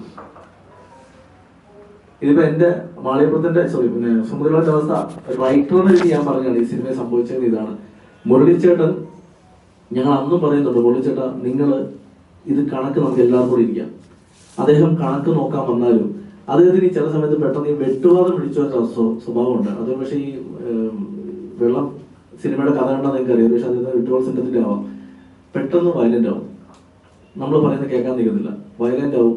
ഞാൻ എത്ര തവണ കണ്ടു അദ്ദേഹത്തിന്റെ കൂടെയുള്ളവർ പോലും പേടിച്ചു വന്നത്. അപ്പൊ അങ്ങനെ ഒരു അവസ്ഥയിൽ ഇയാളോട് നമ്മൾ കണക്കി വയ്ക്കാതിരിക്കുമ്പോഴത്തേക്ക് പുള്ളി പെട്ടെന്ന് അവിടെ ചാടിത്തുള്ളി ഇറങ്ങിപ്പോവും. അത് തെളിയിക്കണമെന്നുണ്ടെങ്കിൽ ഇവിടുത്തെ പുള്ളി മീറ്റിങ്ങിന് വന്ന അവിടെ സ്ഥലങ്ങളിലെ CCTV ക്യാമറാസ് നോക്കിയാൽ മതി. പുള്ളി ചാടിത്തുള്ളി ഇറങ്ങി പോകുന്നതും വണ്ടിയെ പോയി ബോണറ്റിൽ അടിക്കുന്നതും ഒക്കെ വീഡിയോസ് ഉണ്ട്. ഇദ്ദേഹത്തിന്റെ ഒരു ബേസിക് പ്രശ്നം, ആദ്യത്തെ സിനിമ ചെയ്യുന്നു നഷ്ടം വരുന്നു, 2ാമത്തെ സിനിമ ചെയ്യുന്നു നഷ്ടം വരുന്നു, 3ാമത്തെ സിനിമ ചെയ്യുന്നു നഷ്ടം വരുന്നു. ഞാൻ മനസ്സിലാക്കുന്നത് 2 സിനിമയെ നഷ്ടം മുതലാക്കുക 3ാം സിനിമ കുറച്ച് വിജിലന്റ് ആവില്ലേ? മിനിമം കോമൺ സെൻസിൽ ഒരു കഥ തെരഞ്ഞെടുത്ത് ഈ പടം ഓടും, ഇത്ര ബഡ്ജറ്റ് എന്ന് പറഞ്ഞ് പുള്ളി ചെയ്യില്ലേ? കൃത്യമായ ഓഡിറ്റിംഗ് പോലും തരാതെ, കൃത്യമായ ബഡ്ജറ്റ് പോലും തരാതെ ഒരു വീഡിയോ ഇട്ട് പറയുകയാണ് ഞങ്ങൾ പറ്റിച്ചു, ഞങ്ങൾ കള്ളന്മാരാണ്. അത് ഏറ്റെടുക്കാൻ കുറെ മീഡിയാസ്. ഇദ്ദേഹത്തിന്റെ ബാക്കി കാര്യം, അതായത് കഴിഞ്ഞ 2 ദിവസം നടക്കുന്ന PR-നെ പറ്റിയുള്ള ഞാൻ സംസാരിക്കാം. കൃത്യമായ ആ കാര്യം ഞാൻ പറയാം. വിഷ്ണു സംവിധാനം അറിയില്ല എന്ന് പറഞ്ഞു. പക്ഷെ സംവിധാനം അറിയാത്ത വിഷ്ണു ചെയ്ത ആദ്യത്തെ പടം പ്രൊഡ്യൂസറിന്റെ കണക്ക് പ്രകാരം, അതായത് അതിന്റെ one of the producer Venu Kunnappally എന്ന് പറയുന്ന പ്രൊഡ്യൂസറിന്റെ കണക്ക് പ്രകാരം അദ്ദേഹം പറഞ്ഞ ഇന്റർവ്യൂവിൽ 75 കോടി രൂപയാണ് ആ പടത്തിന് കിട്ടിയെന്ന് പറയുന്നത്. അപ്പൊ 75 കോടി കിട്ടിയ സംവിധാനം അറിയാത്ത സംവിധാനം ചെയ്ത പടവും സുമതി വളവിന്റെ അദ്ദേഹം മുരളിക്കുന്നപ്പുറത്ത് ഇന്നലെ കാണിച്ചതിൽ 15 കോടി രൂപയോളം പ്രോഫിറ്റ് വന്നപ്പോൾ, മീൻസ് പ്രോഫിറ്റ് സെൻസ് ബിസിനസ് ആണ് സിനിമ. തിയേറ്റർ കളക്ഷന്റെ പ്രൊഡ്യൂസർ ഷെയറും എല്ലാം ചേർത്ത് 30 കോടിക്ക് അടുത്തോളം ഗ്രോസ് വന്ന ഒരു സിനിമയുടെ സംവിധായകനാണ് വിഷ്ണു. അപ്പൊ അദ്ദേഹത്തിന് 2 പടം ചെയ്തിട്ട് അദ്ദേഹത്തിന് സംവിധാനം അറിയില്ല. പിന്നെ അദ്ദേഹം കഴിഞ്ഞ 1 മാസമായിട്ട് കടന്നു പോയിക്കൊണ്ടിരിക്കുന്ന മറ്റൊരു പ്രശ്നം ഇതേ സിനിമയെ സംബന്ധിച്ചുള്ളത്. അപ്പൊ അദ്ദേഹത്തോട് പറയും, അദ്ദേഹം സംസാരിക്കും. അതിനുശേഷം നിങ്ങളോട് കൃത്യമായി ഈ സിനിമയ്ക്കെല്ലാം കഴിഞ്ഞ 2 ദിവസം ഇപ്പോൾ നടക്കുന്ന PR എന്തിന്റെ പേരിലാണെന്നും ഇതിന്റെ പിന്നിലാരാണെന്നും കൃത്യമായിട്ട് ഞാൻ സംസാരിക്കും. നമസ്കാരം. അടുക്കിരിക്കണോ? ഷുവർ.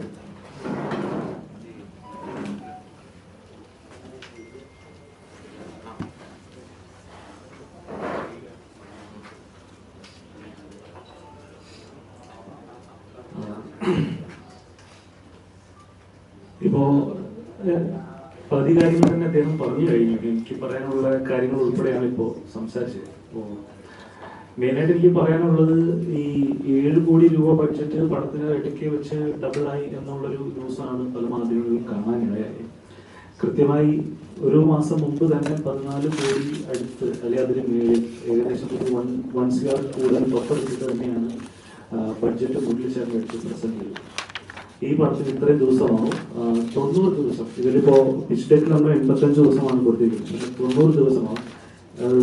പ്രൊഡക്ഷൻ കൺട്രോളറായിട്ടുള്ള സുനിൽ സിംഗിനും ഗിരീഷ് കൊടുങ്ങല്ലൂരും ഈ കാര്യം വ്യക്തമായി അവരുടെ സാന്നിധ്യത്തിൽ തന്നെ പ്രൊഡ്യൂസറിനെ അറിയിച്ച കാര്യമാണ്. ഒരു മാസം പോലെ നമുക്ക് ഈ പടം ഇങ്ങനെയാണെങ്കിൽ മുന്നോട്ട് ചെയ്യേണ്ട, എൻ്റെ കയ്യിൽ ഇത്രയുമാണ് എന്ന് പറഞ്ഞു നിൽക്കാനായിട്ട് ആള് എന്നെയും അഭിലാഷേട്ടനും കൂടി ദുബായിൽ എൻ്റെ അമ്മേൻ്റെ കെയർ ഓഫിലുള്ള കുറേ ആൾക്കാരെ പോയി കാണാനായിട്ട് പ്രവർത്തിക്കുകയും അവർക്ക് ഇയാളുടെ ഒരു ബാക്ക്ഗ്രൗണ്ട് ചെക്ക് വന്നപ്പോൾ അത്യാവശ്യം നല്ല രീതിയിലുള്ള റെസ്പോൺസ് കിട്ടിയിട്ടില്ല. അപ്പോൾ തന്നെ എൻ്റെ അമ്മ തന്നെ എന്നോട് പറഞ്ഞു, എടാ ഇത് വേണോ, ഇയാളെ പറ്റി അത്രയും നല്ല വെടിപ്പായിട്ടുള്ള എല്ലാം അറിയണമെന്നുള്ള കാര്യം അമ്മ ഉൾപ്പെടെ പറഞ്ഞു. പക്ഷെ എന്നിട്ടും സ്വന്തം ഒരു ജ്യേഷ്ഠനെ പോലെ തന്നെ നമ്മൾ കൂടെ നിർത്തി. കാരണം അദ്ദേഹത്തിന് ഉണ്ടായ കഴിഞ്ഞ സിനിമയിൽ ഉണ്ടായ വലിയ വലിയ നഷ്ടങ്ങളും എന്നെ പറ്റിച്ച കുറേ ആൾക്കാരെ കണക്കും അന്നേരം നമ്മളെ പറഞ്ഞ് എന്താ പറയുക, ടോട്ടലി മാനിപ്പുലേറ്റ് ചെയ്തിരുന്നു എന്നെയും എൻ്റെ റൈറ്ററിനെയും. 7 കോടി ബഡ്ജറ്റ് എന്ന് പറഞ്ഞ് ഞാൻ സുമതിയോട് സിനിമ സ്റ്റാർട്ട് ചെയ്തിട്ടില്ല. കൃത്യമായി 14 കോടി 15 കോടിക്കുള്ളിൽ ഫസ്റ്റ് കോപ്പി ആവും എന്നുള്ള വ്യക്തമായ ധാരണ കൊടുത്തിട്ടാണ് അതിനുള്ള തെളിവ് ഓൾറെഡി നിങ്ങളുടെ മുമ്പിൽ കാണിച്ചിട്ടുണ്ട്. പിന്നെ തിങ്സ് സ്റ്റുഡിയോസ് പോയ കാര്യമൊക്കെ പറഞ്ഞ് എന്താ ഞാൻ പറഞ്ഞ പകുതി കാര്യം നിങ്ങൾ പറഞ്ഞിരിക്കും. പിന്നെ എനിക്ക് റീസെന്റ് ആയിട്ട് ഞാൻ പുള്ളിയുടെ ഒരു പരാതി ഇന്നലെ പറഞ്ഞ് ഞാൻ കേട്ടു. അതായത് സുമതിയോട് ഇറങ്ങിയതിന് ശേഷം ഞാൻ പിന്നെ അദ്ദേഹത്തിനെ ഇതുവരെ റീച്ച് ഔട്ട് ചെയ്തില്ല എന്നുള്ളത്. സുമതിയോട് റിലീസായതിനു ശേഷം ഫസ്റ്റ് ഡേ തന്നെ നിങ്ങൾക്ക് തന്നെ അറിയാം എത്രമാത്രം ഒരു സെക്ഷൻ ഓഫ് ആൾക്കാർ, ഒരു PR ടീം, അതായത് നമ്മൾ പല ആൾക്കാരുടെയും ഒപ്പീനിയൻസ് മാനിക്കുന്നുണ്ട്. സുമതി ഇഷ്ടപ്പെടാത്ത ആൾക്കാരുണ്ട്, ഇഷ്ടപ്പെടുന്ന ആൾക്കാരുമുണ്ട്. പക്ഷെ ഫോഴ്സ്ഫുൾ ഒരു ഹെയ്റ്റ് ക്യാമ്പയിൻ ഉണ്ടായതിന്റെ വ്യക്തമായ തെളിവ് നമ്മുടെ കയ്യിൽ കിട്ടി. അതിന്റെ എല്ലാം ഉത്തരം കുറച്ച് കഴിഞ്ഞാൽ അഭിലാഷൻ അത് പറയുന്നതായിരിക്കും.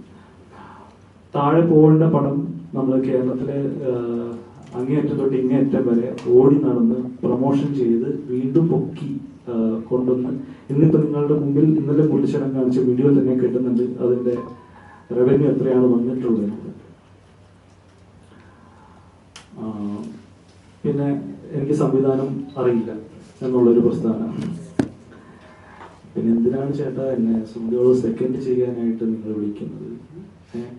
പിന്നെ എന്തിനാണ് സുമതിയോട് മാത്രമല്ല, സെക്കൻഡ് അല്ല, എൻ്റെ ഒരു സുഹൃത്തിന്റെ കഥയായിട്ട് ഒരു ഐഡിയ പറഞ്ഞപ്പോൾ എന്നെ വിളിച്ചു വരുത്തി. എന്നെയും ആ സുഹൃത്തിനും അദ്ദേഹത്തിന്റെ വൈറ്റിലയിൽ ഉണ്ടായിരുന്ന ഒരു ഓഫീസുണ്ട്, അവിടെ വെച്ചിട്ട് എനിക്ക് അദ്ദേഹം ഒരു അഡ്വാൻസ് തരികയും ചെയ്തു.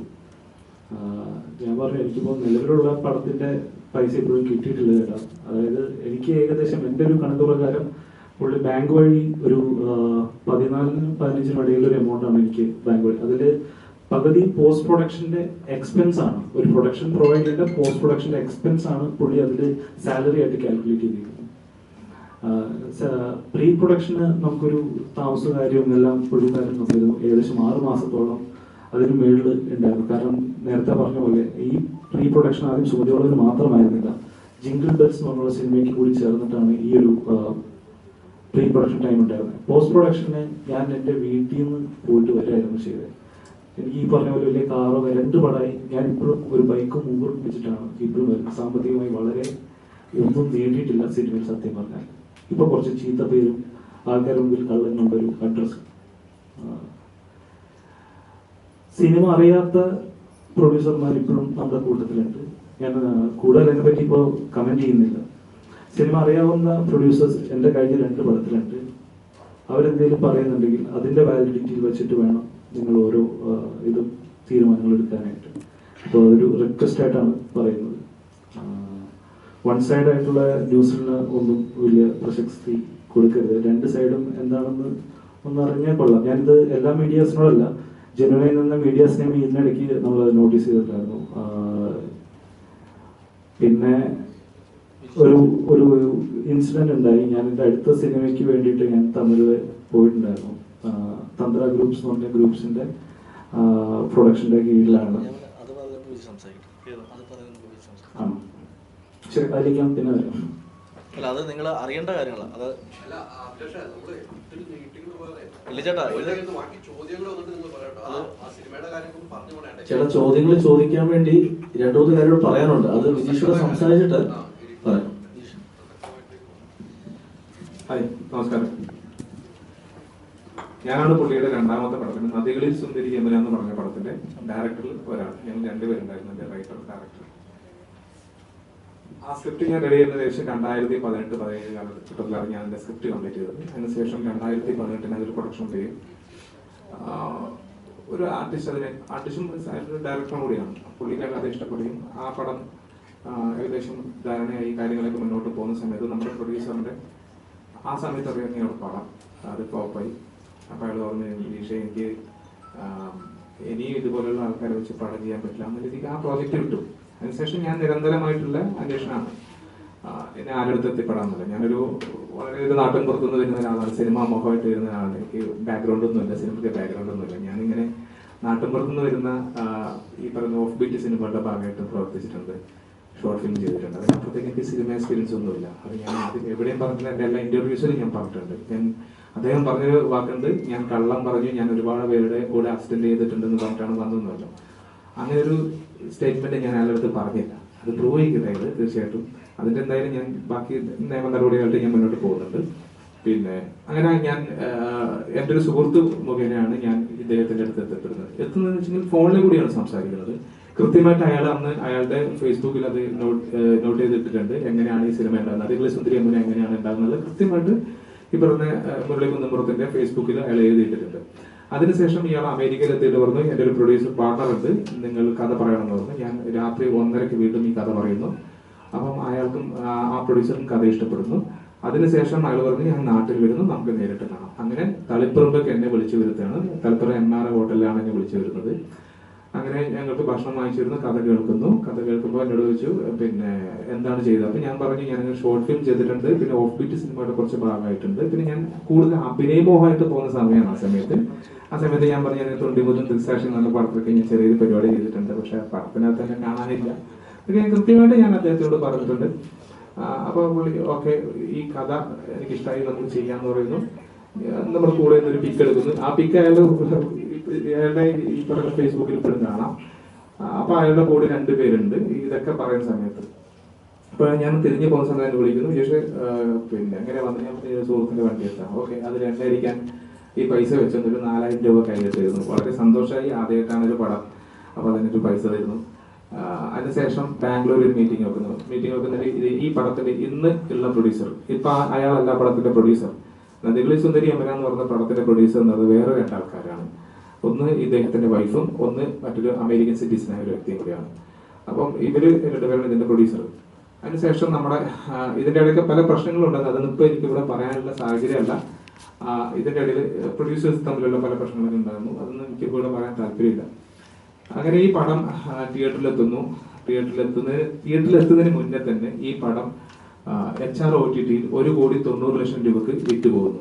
ഈ പടം ആലോചിക്കണം, ആ സമയത്ത് ആ 2023 എത്ര പടമാണ് ബിസിനസ് ചെയ്തപ്പെട്ടിട്ടുള്ളത്. തിയേറ്ററിൽ എത്തുന്നതിന് മുന്നേ ഈ പടം 1,90,00,000 രൂപക്ക് വിറ്റുപോകുന്നു. ഞാൻ അന്ന് കൊടുത്തിട്ടുള്ള ബഡ്ജറ്റ് ചെറിയൊരു ബഡ്ജറ്റാണ്. എനിക്ക് എന്റെ അറിവിൽ ആ പടത്തിന് മാക്സിമം ഒരു 370 പോകാൻ ചാൻസ് ഇല്ല. ഇതുവരെ അതിന്റെ കണക്ക് അവതരിപ്പിച്ചില്ല എന്നാണ് ഏറ്റവും വലിയൊരു സത്യം. അതിനുശേഷം ഈ പടത്തിന് 1,90,00,000 കിട്ടുന്നു. മ്യൂസിക് റൈറ്റ്സ് ഒരു 15 രൂപ പോകുന്നു. 2,05,00,000 രൂപ റിലീസിന് മുന്നേ തന്നെ കളക്ട് ചെയ്യുന്നു. അതിനുശേഷം 35 ഡേയ്സ് 35 ദിവസം ഈ പടം തിയേറ്ററിൽ കളിക്കുന്നു. ഇത് അദ്ദേഹം തന്നെ 4 ആഴ്ച ഓടിയത് അദ്ദേഹം തന്നെ ഫേസ്ബുക്കിൽ ഇട്ടാണ്. അതിനുശേഷം ഈ പടം 35 ദിവസം തിയേറ്ററിൽ ഓടിച്ച് കളിച്ചൊരു പടമാണ്.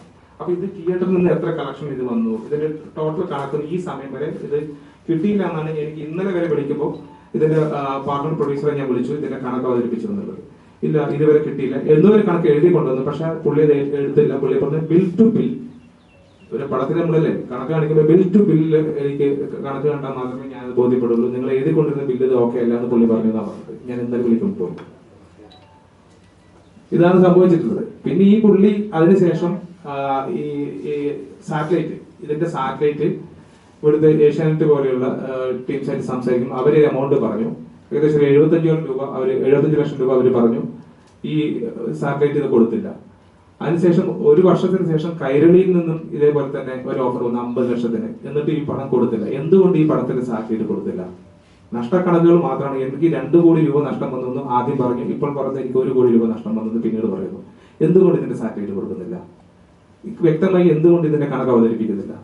എന്തുകൊണ്ട് ഇതിന്റെ പ്രൊഡ്യൂസർ പാർട്ണർക്ക് വ്യക്തമായി കണക്ക് അവതരിപ്പിക്കുന്നില്ല? ഇതിന്റെ ഡയറക്ടർ എന്ന നിലയിൽ എനിക്ക് ഇതിന്റെ കണക്ക് ഈ സമയം വരെ തന്നില്ല. എന്തുകൊണ്ട് തരുന്നില്ല? കൃത്യമായിട്ട് ഇതിനൊരു പുറകെ അന്വേഷണം വേണം. കാരണം വെച്ചെങ്കിൽ ഒരു പടം ഓൺ ചെയ്യുന്നു, ആ പടത്തിന്റെ പേരും പറഞ്ഞ് പലയിടത്തുനിന്ന് ഫണ്ട് വാങ്ങുന്നു, എന്നിട്ട് ഈ പടം വിജയകരമല്ല എന്നൊരു രീതിക്ക് ഫേസ്ബുക്കിൽ ഒരു പോസ്റ്റ് ചെയ്തിരുന്നു. അയാൾ ഒരു ഫേസ്ബുക്കിൽ ഒരു പോസ്റ്റ് ചെയ്തിരുന്നു, ഈ പടം നദികൾ സുന്ദരി വിചാരിച്ച പോലെ സാമ്പത്തിക നേട്ടം ഉണ്ടാക്കാൻ കഴിഞ്ഞില്ല. അന്നേ ദിവസം തന്നെ ഞാൻ എന്റെ ഫേസ്ബുക്കിൽ ഒരു പോസ്റ്റ് ഇടുന്നു, ഈ പടം ഈ രീതിക്ക് ബിസിനസ് ചെയ്ത് പോയിട്ടുണ്ട് എന്നുള്ളത്. അപ്പം സമഗ്രമായ ഒരു അന്വേഷണം ഇതിന്റെ പുറകിൽ വേണം. കൃത്യമായിട്ട് ഇതിന്റെ പുറകിൽ എന്തൊക്കെയോ നടക്കുന്നുണ്ട്. ഒരു പടം ഓൺ ചെയ്യുന്നു, അതിന്റെ പുറകിൽ ഒരുപാട് ആൾക്കാർ ഫണ്ട് വാങ്ങുന്നു, എന്നിട്ട് പടം പൊട്ടിക്കുന്നു. സ്വന്തം തന്നെ പടം പൊട്ടിക്കുന്നു. അല്ലാതെ നമ്മൾ എന്താ പറയാ? എന്നിട്ട് പറയുന്നത് ഞങ്ങൾക്ക് പണി അറിയില്ല, അവർക്ക് ഡയറക്ഷൻ അറിയില്ല. ഡയറക്ഷൻ അറിയാത്ത എന്റെ പടമാണ്.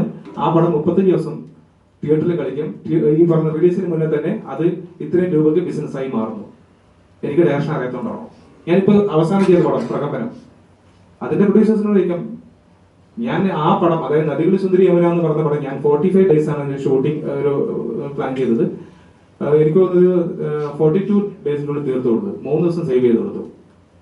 പ്രകമ്പനം അതേപോലെ തന്നെ ഞാൻ 52 ദിവസം ജാപ്പ് ചെയ്തു, 42 ദിവസം അത് നമ്മൾ ചെയ്ത് ലാഭാക്കി കൊടുത്തൊരു പടമാണ്. അപ്പം ഇത് പുള്ളി ഫസ്റ്റ് പരിചയപ്പെടുന്ന സമയത്ത് എന്നോട് പറഞ്ഞൊരു കാര്യമാണ്. എനിക്കിപ്പോ എല്ലാം വ്യക്തമായിട്ട് പറയണമല്ലോ. അദ്ദേഹത്തിന്റെ ആദ്യ പടത്തിന്റെ ഡയറക്ടർ പണി അറിയില്ല, പുള്ളിക്കാരൻ ചെയറിൽ ഇരുന്ന് ആക്ഷനും കണ്ടും മാത്രമേ പറയുന്നുള്ളൂ. അതുകൊണ്ട് ഈ പടത്തിന്റെ സെക്കൻഡ് പാർട്ട് എടുക്കുകയാണെങ്കിൽ നിങ്ങളൊന്ന് എടുത്തു തരണം എന്നോട് പറഞ്ഞ വ്യക്തിയാണ്. അതിനുശേഷം ആണ് ആ പടം ഞാൻ ചെയ്യുന്നത്. അതിനുശേഷം ഈ പറയുന്ന പോലെ ഞാനും അദ്ദേഹം തമ്മിൽ ഈ സാറ്റലൈറ്റ് വിഷയവുമായി ബന്ധപ്പെട്ട് കണക്ക് പടം നഷ്ടം എന്നുള്ള പുള്ളി ഫേസ്ബുക്കിൽ എഴുതിയിട്ട ഭാഗമായിട്ട് പുള്ളി ഞാനായിട്ട് അത്ര രസത്തിലല്ലായിരുന്നു. പുള്ളി ഞാനായിട്ട് പിന്നെ കോണ്ടാക്ട് ഒന്നും ഉണ്ടായിരുന്നില്ല. അതിനുശേഷം 2024 പുള്ളിയുടെ സുമതി വളവ് എന്ന് പറഞ്ഞ പടം ചെയ്യാൻ പോകുന്നതിന്റെ തൊട്ട് മുന്നേ, കുറച്ച് ദിവസം മുന്നേ എന്നെ പുള്ളി ഒരു രാത്രി 2:30 മണിക്ക് വിളിക്കുന്നു. എന്നെ വിളിച്ചിട്ട് പറഞ്ഞു, വിജേഷ് എവിടെയാണെന്ന് കഴിക്കുന്നത്. ഞാൻ പറഞ്ഞു, ഞാൻ വീട്ടിലുണ്ട്, എനിക്കൊന്ന് കാണണം എന്ന് പറഞ്ഞു. ഞാൻ പറഞ്ഞു, ഈ രാത്രിയിലോ? ഞാൻ നിന്റെ നാട്ടിൽ പാണത്തൂരേക്ക് വരുന്നുണ്ട്. ഓക്കെ, വരൂ. ഇയാള് പാണത്തൂര്, എനിക്ക് പേടിയാണ്. കാരണം വെച്ചെങ്കിൽ ഇയാളുടെ കൂടെ എപ്പോഴും കുറെ ആൾക്കാരുണ്ടാവും. അപ്പൊ എനിക്ക് അവിടെ ഒരു സലൂൺ ഉണ്ട്. അപ്പൊ ഞാൻ സലൂണിലെ എന്റെ കുറച്ച് പണിക്കാരുണ്ട്. അപ്പൊ അവരോട് ഞാൻ പറഞ്ഞു, എല്ലാവരും എഴുന്നേറ്റ് നിൽക്കും, ചിലപ്പോൾ എന്തെങ്കിലും പ്രശ്നമായിട്ട് പിടിച്ച് മാറ്റേണ്ടി വരും എന്ന രീതിക്ക് അവരെ ഞാൻ വിളിക്കുന്നു. അവരും ഈ പറയുന്ന പോലെ എഴുന്നേറ്റ് നിൽക്കുന്നു. ഒരു ഫോർച്യൂണർ വന്ന് പാണത്തൂർ എന്റെ നാട്ടുപുറത്തിന്റെ ടൗണിൽ വന്ന് നിൽക്കുന്നു. കുറെ ആൾക്കാർ ഇറങ്ങുന്നു. ഇയാൾ ഓടി വന്ന് എന്നെ കെട്ടിപ്പിടിക്കുന്നു. വരെ ഒരുപാട് തെറ്റിദ്ധാരണകൾ ഉണ്ടായിട്ടുണ്ട്, എന്നോട് ക്ഷമിക്കാം, അപ്പൊ കുറച്ച് സംസാരിക്കണം. അപ്പൊ ഇയാളുടെ കൂടെയുള്ള കുറച്ച് ആൾക്കാർ ഒരു ബോട്ടിലൊക്കെ എടുത്ത് വന്ന് നേരെ എന്റെ സലൂൺ ഞാൻ തുറന്നു കൊടുക്കുന്നു. അതിനകത്ത് ഇരുന്നിട്ട് അയാളുടെ സുഹൃത്തുക്കളൊക്കെ മദ്യപിക്കുന്നു. ഇയാൾ എന്നോട് പറഞ്ഞു, എനിക്ക് നിന്നോട് ഒരുപാട് കാര്യങ്ങൾ സംസാരിക്കാനുണ്ട് എന്നൊക്കെ എന്നോട് പറയുന്നു. എനിക്കൊന്ന് നിന്നെ ഒന്ന് നേരിട്ട് നമുക്ക് നേരിട്ട് കാണണം എന്ന് പറയുന്നു. അതൊക്കെ നമുക്കത് സംസാരിക്കാം, എന്താ വെച്ചാൽ സംസാരിക്കാന്ന് പറയുന്നു. അതിനുശേഷം 2 ദിവസം കഴിഞ്ഞിട്ട് വീണ്ടും അദ്ദേഹം എന്റെ വീട്ടിലോട്ട് വരുന്നു. അയാൾ തന്നെ FB ഇട്ട പോസ്റ്റ് ആണത്. 2 ദിവസം കഴിഞ്ഞിട്ട് എന്റെ വീട്ടിലോട്ട് വരുന്നു. ഈ വരുന്ന ഡേറ്റ് എന്ന് പറഞ്ഞാൽ 2024 ജൂലൈ 20-നാണ് വരുന്നത്. പറഞ്ഞു പറ്റിച്ച് സിനിമ ചെയ്ത ഒരാളുടെ വീട്ടിലേക്ക്, അതായത് 75 കിലോമീറ്റർ ദൂരത്തേക്ക് വണ്ടി സ്വന്തം ഓടിച്ചു എത്തേണ്ട കാര്യം എന്താ ഇയാൾക്കുള്ളത്? ഞാൻ അദ്ദേഹത്തെ പറഞ്ഞു പറ്റിച്ചു സിനിമ ചെയ്തു എന്നാണ് അദ്ദേഹം ഇന്ന് പറഞ്ഞിട്ടുള്ളത്. ആ ഒരു സ്റ്റേറ്റ്മെന്റ് ആണ്. 2023-ലാണ് ഞാൻ ആ പടം ചെയ്തത്. 24 എന്റെ വീട്ടിലേക്ക് അദ്ദേഹം വരുന്നു.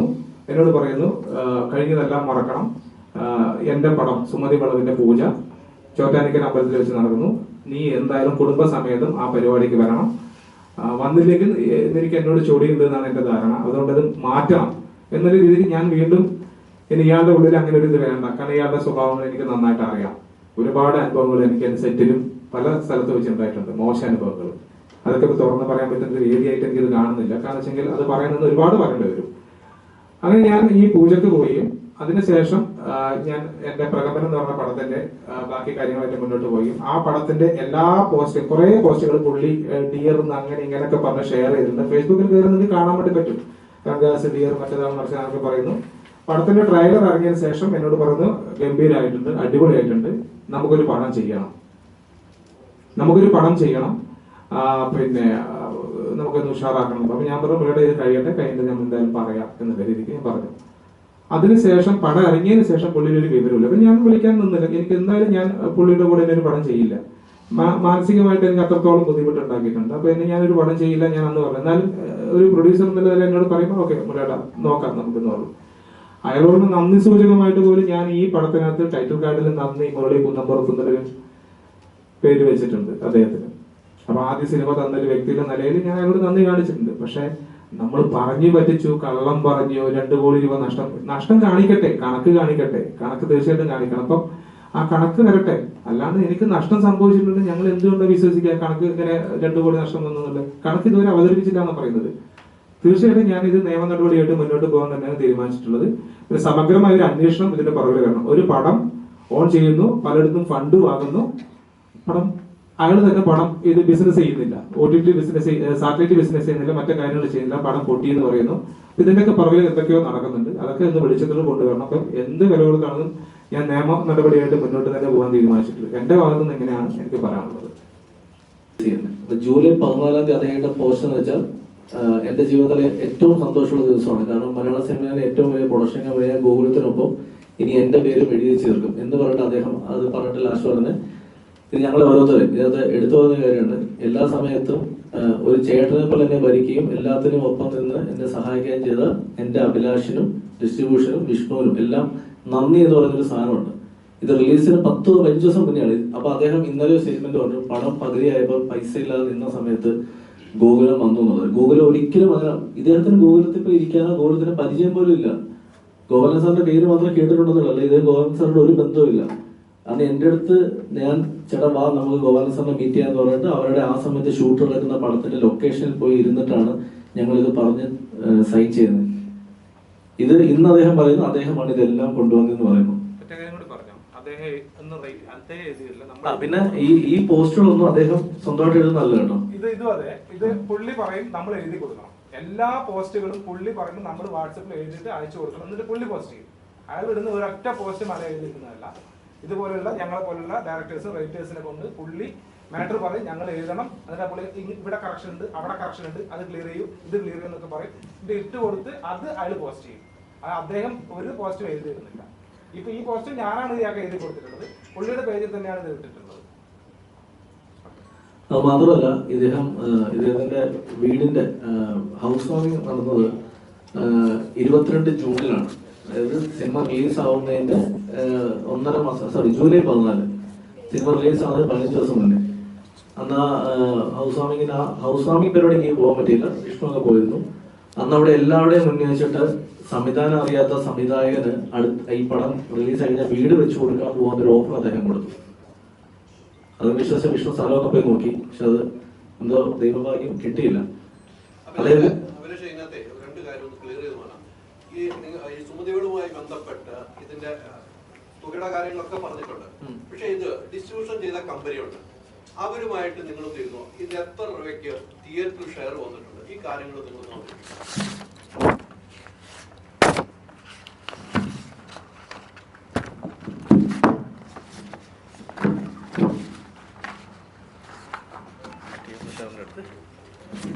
ഇത് ഡിസ്ട്രിബ്യൂട്ട് ചെയ്തിരിക്കുന്ന ഡ്രീംബിക് ആണ്. സുഹിതേണ് ഡിസ്ട്രിബ്യൂട്ട് ചെയ്തേക്കുന്നത്. അദ്ദേഹത്തിനൊപ്പം ഇരുന്നിട്ട് ഫൈനൽ കണക്ക് വരുന്നതിന് മുന്നേ, അതായത് തിയേറ്റർ ഓടിക്കൊണ്ടിരിക്കുന്ന സമയത്ത് തന്നെ അല്ലെങ്കിൽ ഞങ്ങൾ ഇരുന്ന സമയത്ത് അന്ന് തിയേറ്റർ ഷെയർ എന്ന് പറയുന്നത് 9 കോടി രൂപയ്ക്ക് എടുത്തായിരുന്നു. തിയേറ്റർ ഷെയർ, ഞാൻ പറഞ്ഞ പ്രൊഡ്യൂസർ ഷെയർ ആണ് പറയുന്നത്, ഗ്രോസ് അല്ല പറയുന്നത്. പ്രൊഡ്യൂസർ ഷെയർ, പ്രൊഡ്യൂസറിന് കിട്ടുന്ന പൈസ പ്ലസ് C5 ഈ പടത്തിന്റെ OTT സെയിൽ ചെയ്തിരിക്കുന്നത് 3 കോടി 60 ലക്ഷം 7 ലക്ഷം സംതിങ്ങിനാണ് OTT മാത്രം, സാറ്റലൈറ്റ് അല്ല കൊടുത്തിരിക്കുന്നത്. 1.5 കോടി രൂപ ഓവർസീസ് ആദ്യം വാങ്ങിച്ചു കൊടുത്തിരുന്നു. പിന്നെ ആ പടം ഓടിയതിന് ശേഷം ആ പൈസ അവര് കൊടുത്ത അന്ന പൈസ എടുത്തതിന് ശേഷം വന്ന പ്രോഫിറ്റ് ഏകദേശം ഒരു 60 ലക്ഷം രൂപയ്ക്ക് അടുത്ത് അദ്ദേഹത്തിന് പോയിട്ടുണ്ട്, മുരളിച്ചെണ്ണയിൽ പോയിട്ടുണ്ട്. അതല്ലാതെ മ്യൂസിക് റൈറ്റ്സ് 60 ലക്ഷം രൂപ. അങ്ങനെ നോക്കിയാൽ തന്നെ ഏകദേശം 15 കോടി രൂപയ്ക്ക് അടുത്താണ് ഈ പടത്തിന്റെ ബിസിനസ് സൈഡ് വന്നിരിക്കുന്നത്, പ്രൊഡ്യൂസർ ഷെയർ അടക്കം വന്നിരിക്കുന്നത്. അപ്പൊ അദ്ദേഹം അന്ന് ചോദ്യം ചെയ്തപ്പോഴാണ് അദ്ദേഹം ഈ പടത്തിന് 22 കോടി രൂപ ബഡ്ജറ്റായി എന്ന് പറയുന്നത്. അപ്പൊ 22 കോടി രൂപ ബഡ്ജറ്റ് എവിടെ, എങ്ങനെ എന്ന് പറയുമ്പോഴത്തേക്ക് അതിന് അദ്ദേഹത്തിന് ഉത്തരവില്ല. രണ്ടാമത്തെ കാര്യം, ഈ പടത്തിൽ വർക്ക് ചെയ്തേക്കുന്ന ഒരു ടെക്നീഷ്യനോ ഒരു ആർട്ടിസ്റ്റിനോ പൈസ കൊടുത്ത് തീർത്തിട്ടില്ല. അതിനെതിരെ കേസുണ്ട് അദ്ദേഹത്തിനെതിരെ. തമിഴ്നാട്ടിൽ നിന്ന് രാക്ഷസൻ എന്നുള്ള സിനിമ ചെയ്ത സിനിമാറ്റോഗ്രാഫറാണ് ഈ സിനിമയ്ക്ക് ക്യാമറ ചെയ്യാൻ വന്നിരുന്നത്. അദ്ദേഹം കേസ് ഫയൽ ചെയ്ത പേപ്പറാണിത്. ഇദ്ദേഹത്തിനെതിരെ 12 ലക്ഷം രൂപ കൊടുക്കാറുണ്ടെന്ന്.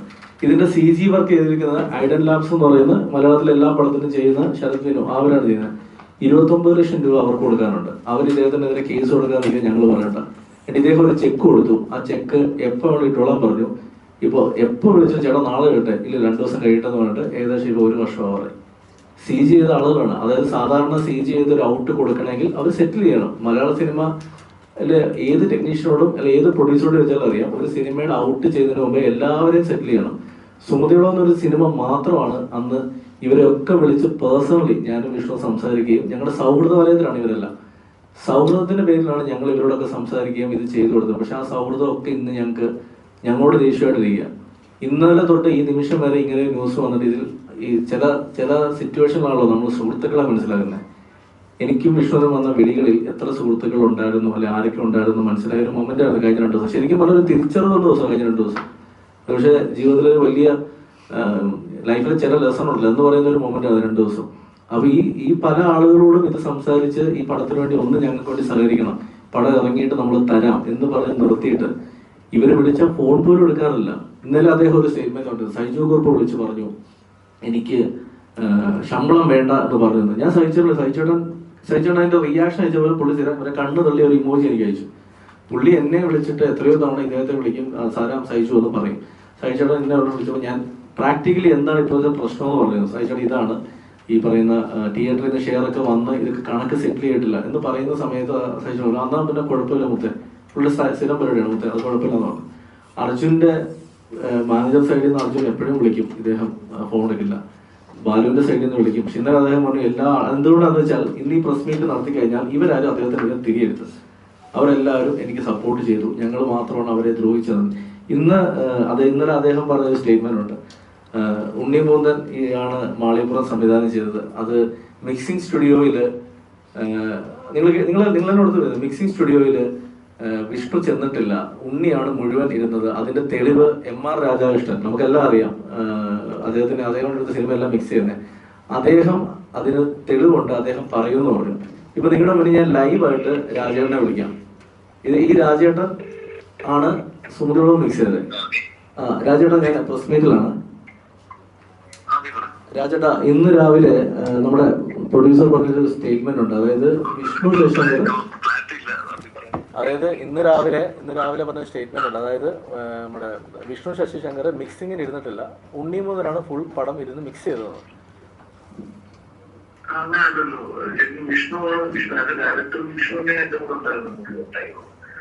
ഉണ്ണി വന്നത് ആ ഫൈറ്റ് സീക്വൻസ് മിക്സ് ചെയ്യാൻ വേണ്ടിയിട്ടാണ്. ഫൈറ്റിന്റെ ഒരു പോർഷൻ ഉണ്ട്, അത് മിക്സ് ചെയ്യാൻ വേണ്ടി മാത്രമാണ് ഉണ്ണിയാണ് വന്നത്. അല്ലാതെ ഉണ്ണി പടം കാണാൻ പോലും എന്റെ കൂടെ ഇരുന്നിട്ടില്ല. ശരിക്കും ലാസ്റ്റ് ആ ഒരു പോർഷൻ, ആ ഫൈറ്റിന്റെ ഭാഗം മാത്രം ഉണ്ണി എന്റെ കൂടെ ഇരുന്നു. ബാക്കി കംപ്ലീറ്റ് വിഷ്ണുവിനെ ഫൈനൽ കോൾ അയച്ചത്. ഓക്കെ ചേട്ടാ, ഞാൻ വിളിക്കാം. ഫൈനൽ കോളാണ് ഞാൻ ഔട്ട് കൊടുത്തത്. അല്ലാതെ അങ്ങോട്ട് വന്നു, മറ്റേ ഫൈറ്റിന്റെ പോർഷൻ മാത്രം എന്റെ കൂടെ ഇരുന്നു, അത്ര തന്നെ. അത് കാരണം പുള്ളി എത്രയും ഫൈറ്റ് എത്രയും ചെയ്തു പുള്ളിക്കൊരു ഇതുണ്ടായിരുന്നു, ഐഡിയാസ് ഉണ്ടായിരുന്നു. അതിനുവേണ്ടി മാത്രം എന്റെ കൂടെ ഇരുന്നു. സുമതി വളവിന്റെ ഫുൾ മിക്സിംഗ് വിഷ്ണു അല്ലായിരുന്നേ? പിന്നല്ല, അത് ഫുൾ ടൈം. അത് അതിന് അറിവുകൾ അതിനൊന്നും വന്നപ്പോഴെനിക്ക് ശരി ചേട്ടാ, താങ്ക് യു. ഇത് നിങ്ങളെ കേൾപ്പിച്ച വേറൊന്നുകൊണ്ടല്ല, ഇത് നിങ്ങൾ ഇന്ന് പലരും മറ്റേ ഇതാക്കി ഇട്ടേക്കുന്ന ഞാൻ കണ്ടു, കാർഡാക്കി ഇട്ടേക്കുന്ന കണ്ടു. അതായത് വിഷ്ണു സംവിധാനമല്ല, മിക്സിംഗ് ചെയ്ത പോലും ഉണ്ണിമൂന്നൻ ഇരുന്നിട്ടാണ്. ഇപ്പൊ നിങ്ങൾക്ക് ചോദിക്കാൻ ആദ്യത്തെ ചോദ്യം എനിക്കറിയാം, എന്താണ് ഉണ്ണിമൂന്നൻ ഇതിലെ റോൾ എന്നൊരു ചോദ്യമായിരിക്കും ഇതിൽ പലർക്കും ചോദിക്കാനുള്ളത്. ആദ്യമേ ഞാൻ പറയാം, സുമതി വളവിന്റെ ഷൂട്ടിന് മുന്നേ ഒരു ദിവസം മുരളിച്ചേട്ടൻ എന്നെ പേഴ്സണലി ഫ്ലാറ്റിലേക്ക് വിളിച്ചിട്ട് പറഞ്ഞു, എടാ ചെറിയ പ്രശ്നമുണ്ട്, എന്താന്ന് ചോദിച്ചു. എന്നെ ഉണ്ണി വിളിച്ചിരുന്നു എന്ന് പറഞ്ഞു. പുള്ളിനെ എന്തോ ചോദിച്ചാൽ പറഞ്ഞു വിഷ്ണുവിനെ വെച്ച് പടം ചെയ്യില്ലെന്ന് പറഞ്ഞു. വിഷ്ണുവിന് സംവിധാനം അറിയില്ല. ഞാൻ ചോദിച്ചു, ചേട്ടാ നിങ്ങൾക്ക് ഞങ്ങൾ ഇത്ര നാൾ നിൽക്കുന്നുണ്ട്, നിങ്ങൾക്ക് ഈ സിനിമയിൽ വർക്ക് ചെയ്ത് എത്രയോ പേരുണ്ട്, ഉണ്ണി മാത്രമല്ല സിനിമ അഭിനയിച്ചിരുന്നത്, സൈജു ചേട്ടനുണ്ട്, വർക്ക് ചെയ്ത് എത്രയോ ടെക്നീഷ്യന്മാരുണ്ട്, അവരെ വിളിച്ചു വെച്ചതെന്ന് വെച്ചാൽ അതിൽ വർക്ക് ചെയ്ത് 1-2 പേരെ ഞാൻ വിളിച്ചു കൊടുക്കുകയും, അപ്പം പുള്ളി തന്നെ അന്ന് എൻ്റെ അടുത്ത് ഇത് അസൂയയുടെ പുറത്തുള്ളതാണെന്നും മറ്റെന്തോ ഒരു വേർഡ് ഉപയോഗിച്ചു, ഇത് പറഞ്ഞിട്ടാണ് ഇത്. അന്ന് അദ്ദേഹത്തെ മറ്റൊരാളെ കൂടെ വിളിച്ചിരുന്നു ഈ സിനിമ ചെയ്യണമെന്ന് പറഞ്ഞിട്ട്, അവയെ ഞാൻ പുറകെ പറയാം. അപ്പൊ അതിനുശേഷം ഈ സിനിമ ചെയ്യുമ്പോഴൊക്കെ വിഷ്ണു ശശാങ്കനെ പുള്ളിക്ക് ഇഷ്ടമായിരുന്നു, എല്ലാം ഓക്കെയാണ്. ഉണ്ണി മുകുന്ദൻ ഇന്നലെ വിളിഞ്ഞാന്നു അദ്ദേഹത്തിനെ വിളിച്ചു എന്ന് പറഞ്ഞു, അടുത്ത സിനിമ ചെയ്യാൻ ഞാൻ തയ്യാറാ ചേട്ടാന്ന് പറഞ്ഞു. ഞാൻ പറയുന്നത് ഒരു നല്ല കാര്യമാണ്. കാരണം ഒരാളുടെ ഒരു അവസ്ഥ കണ്ട് ഉണ്ണി മുകുന്ദൻ ഒരു ഡേറ്റ് കൊടുക്കുമ്പോൾ അത് തീർച്ചയായിട്ടും ഉണ്ണിയുടെ വലിയ മനസ്സാണ്. പക്ഷെ അങ്ങനെയാണെങ്കിൽ മാളികപ്പുറത്തിന്റെയും മാർക്കോടെയും ഇടയിൽ ഉണ്ണിയുടെ ഇറങ്ങിയ സിനിമകളുണ്ട്, നഷ്ടം വന്ന സിനിമകളുണ്ട്. അതിന്റെ പ്രൊഡ്യൂസേഴ്സ് ഇവിടെ ഉണ്ട്, അവരുടെയും വീട്ടിൽ ചെല്ലണം ഉണ്ണി, അവർക്കും ഡേറ്റ് കൊടുക്കണം. ഈ മറ്റേ മുട്ടനാടുകൾ തമ്മിൽ കൂട്ടിയിടിക്കുമ്പോൾ ഇടയിൽ വന്ന് മറ്റേ ചോര കുടിക്കുന്ന ചെന്നായ്ക്കളുടെ കഥ നമ്മൾ കേട്ടിട്ടുണ്ട്. പക്ഷെ ഞാൻ പറയുന്നത് അത് റിയാലിറ്റിയിലുണ്ട്. ഉണ്ണി മുകുന്ദനല്ല, വേറെ ആളുകളുണ്ട്. ഉണ്ണിമുകുന്ദന്റെ വിഷയം ഞാൻ ക്ലിയർ ആണ്. അതിനുശേഷം വിഷ്ണു ശശിശങ്കറിന്റെ കുറച്ചു നേരം വിഷ്ണു പറയാൻ വന്ന വിഷയം അത്. ഉണ്ണിയുടെ വിഷ്ണുവിന്റെ ഒരു തമിഴ് പടം ഓണായി. വിഷ്ണു അത് സോഷ്യൽ മീഡിയയിൽ അനൗൺസ് ചെയ്തിരുന്നു. അതിന്റെ പൂജ നടന്നിരുന്നു, ഞാനും അത് ഷെയർ ചെയ്തിരുന്നു. ആ പൂജ കഴിഞ്ഞ് ആ ന്യൂസ് പുറത്തു വന്ന 2-ാം ദിവസം അതിന്റെ പ്രൊഡ്യൂസറിന്റെ ഫോണിലേക്ക് ഈ പറയുന്ന മുരളി കുന്നുംപുറത്തിന്റെ മെസ്സേജ് പോയി. അദ്ദേഹം അയച്ച മെസ്സേജ് ഇതാണ്, അതുകൊണ്ട് ഇവിടെ നമ്മൾ കാണിക്കുകയും ചെയ്യാം. ഈ സംവിധായകനെ വെച്ച് സിനിമ ചെയ്യരുത്, ഇയാൾക്ക് സിനിമ ചെയ്യാൻ അറിയില്ല, ഇയാള് കാരണം എന്റെ കഴിഞ്ഞ പടം ഒരുപാട് പൈസ പോയി. അതിന് തെളിവ് വേണമെങ്കിൽ അതിന്റെ മുന്നത്തെ പടത്തിന്റെ വൺ ഓഫ് ദ പ്രൊഡ്യൂസർ, അതായത് 2 പ്രൊഡ്യൂസേഴ്സ് ആണ്, ആന്റോ ചേട്ടനും വേണുചേട്ടനും, അതിൽ വൺ ഓഫ് ദ പ്രൊഡ്യൂസറിനെ വേണുചേട്ടനെയാണ് പറയുന്നത്, വിളിക്കണം, അല്ലെങ്കിൽ അതിന്റെ ഹീറോയെ വിളിക്കണം എന്ന് പറഞ്ഞ് അദ്ദേഹം ഒരു സ്റ്റേറ്റ്മെന്റ് ഇട്ടു, മെസ്സേജ് അയച്ചു. നിങ്ങൾ ആലോചിച്ച് വെക്കണം, ഈ വീഡിയോ പുറത്തു വന്നത് 2 ദിവസം മുന്നെയാണ്. രക്ഷകനെ പോലെ ഇന്നലെയും മിനിഞ്ഞാന്നുമായിട്ട് ഇവരൊക്കെ അദ്ദേഹത്തെ വിളിച്ചു എന്ന് പറയുന്നു. അങ്ങനെയെങ്കിൽ എങ്ങനെ പുള്ളിക്ക് കൃത്യമായിട്ട് പറയാൻ പറ്റും? അതിന് 1 മാസം മുന്നേ വിഷ്ണുവിന്റെ പ്രൊഡ്യൂസറിന്റെ അടുത്ത് ഇവരോട് ചോദിക്കാൻ എന്ന് പറയുമ്പോൾ കൃത്യമായി ഇതിനകത്ത് ഉണ്ടായിരുന്ന ഒരു പ്ലാനിങ് ഞങ്ങൾക്ക് വ്യക്തമാണ്, കൃത്യമായ പ്ലാനിങ് വ്യക്തമാണ്. ഇത് ഏത് വഴിക്കാണ്, എങ്ങനെയാണ്. ഇനി നിങ്ങളത് പറയാനുള്ളത്, ഇന്നലെ വേണു കുന്നപ്പള്ളി സാറിന്റെ ഒരു പോസ്റ്റ് ഉണ്ടായിരുന്നു. അതായത് വിഷ്ണുവിനെ എനിക്കും പണിയറിയില്ല, പ്രൊഡ്യൂസേഴ്സിനെ ഞങ്ങൾ കുഴിയിൽ ചാടിക്കുന്നു, ഇങ്ങനെ കോമൺ ആയിട്ട് ഇദ്ദേഹത്തിന്റെ ഒരു സ്ഥിരം പരിപാടി ചെയ്ത് നിങ്ങൾ ശ്രദ്ധിച്ചാൽ മതി. പ്രൊഡ്യൂസർ അസോസിയേഷൻ കണക്ക് വിട്ട സമയത്ത് ഇദ്ദേഹം പ്രതിഷേധിച്ചിട്ടുണ്ട്. ഇതേപോലെ ഇതിനു മുന്നേ, അതായത് ഇന്റർവ്യൂസ് ഒക്കെ അറിയാം. ഞാൻ ചോദിക്കുന്നത്, എനിക്ക് പണി അറിയില്ലെങ്കിൽ എന്നെ വെച്ച് ഞാൻ 6 പടം ചെയ്തതിൽ 3 പടവും പ്രൊഡ്യൂസ് ചെയ്തിരിക്കുന്നത് അദ്ദേഹമാണ്. 2 പ്രൊഡ്യൂസേഴ്സ്, ആന്റോ ചേട്ടനും വേണു ചേട്ടനും. ഞാൻ ഈ 3 പടവും ചെയ്തിരിക്കുന്നത് ഒരേ ഒരാൾക്ക് വേണ്ടിയാണ്, ആന്റോ ചേട്ടന് വേണ്ടിയാണ്. എന്തൊക്കെ എന്നെ സിനിമയിലേക്ക് ഇത്രയും ഹെൽപ്പ് ചെയ്യുകയും എന്നെ സിനിമയിലേക്ക് കൊണ്ടുവന്ന ഒരാൾ ആന്റോ ചേട്ടൻ. ആന്റോ ചേട്ടന് മാത്രമാണ് ഞാൻ സിനിമ ചെയ്യുന്നത്. എനിക്ക് ഇദ്ദേഹമുള്ളപ്പോൾ സിനിമ ചെയ്യാൻ താല്പര്യമില്ല. കാരണം അനാവശ്യമായ സിനിമകളിൽ കയറി ഇടപെടുകയും തനിക്ക് എല്ലാം അറിയാം എന്നൊരു ചിന്തയും കാണിക്കുന്ന ഒരു പ്രൊഡ്യൂസറാണ് വേണുചേട്ടൻ. അദ്ദേഹത്തിന് എന്നോടുള്ള പ്രശ്നം തുടങ്ങിയേക്കുന്ന ഇവിടെ നിന്നൊന്നുമല്ല. ഞാൻ നൈറ്റ് ഡ്രൈവ് ചെയ്യുന്നു, നൈറ്റ് ഡ്രൈവ് ചെയ്യുമ്പോൾ ആന്റോ ചേട്ടനെയാണ് എനിക്ക് അന്ന് അറിയുന്നത്, വേണുചേട്ടനെ എനിക്ക് അറിയില്ല. വേണുചേട്ടൻ അതിനിടയിൽ എപ്പോഴാണ് ഒരു ദിവസം കണ്ടിട്ടുള്ളത്. ആ പടം കോവിഡ് സമയത്ത് ഇറങ്ങുന്നു. അതിനുശേഷം നെറ്റ്ഫ്ലിക്സിൽ ആ പടം വലിയ ട്രെൻഡിങ് ആവുന്നു. ഇന്നും കേരളത്തിന് പുറത്തു പോയാൽ മാളികപ്പുറത്തേക്കാൾ കൂടുതൽ എന്നെ ആളുകൾ സംസാരിക്കുന്ന നൈറ്റ് ഡ്രൈവിനെ പറ്റിയാണ്. അപ്പൊ ആ സിനിമയുടെ ഒരു എഴുത്തുകാരന്റെ മോശം, കഥ മോശമാണെങ്കിൽ ആ സിനിമയുടെ റീമേക്ക് റേസ് ഹിന്ദിയിൽ വീനസ് എന്ന കമ്പനി വാങ്ങിച്ചിട്ടുണ്ട്. അതിന്റെ സ്റ്റോറി റീമേക്ക് വാങ്ങിച്ചിട്ടുണ്ട്, അവിടെ ചെയ്യാൻ പ്ലാൻ ചെയ്യുന്നുണ്ട്.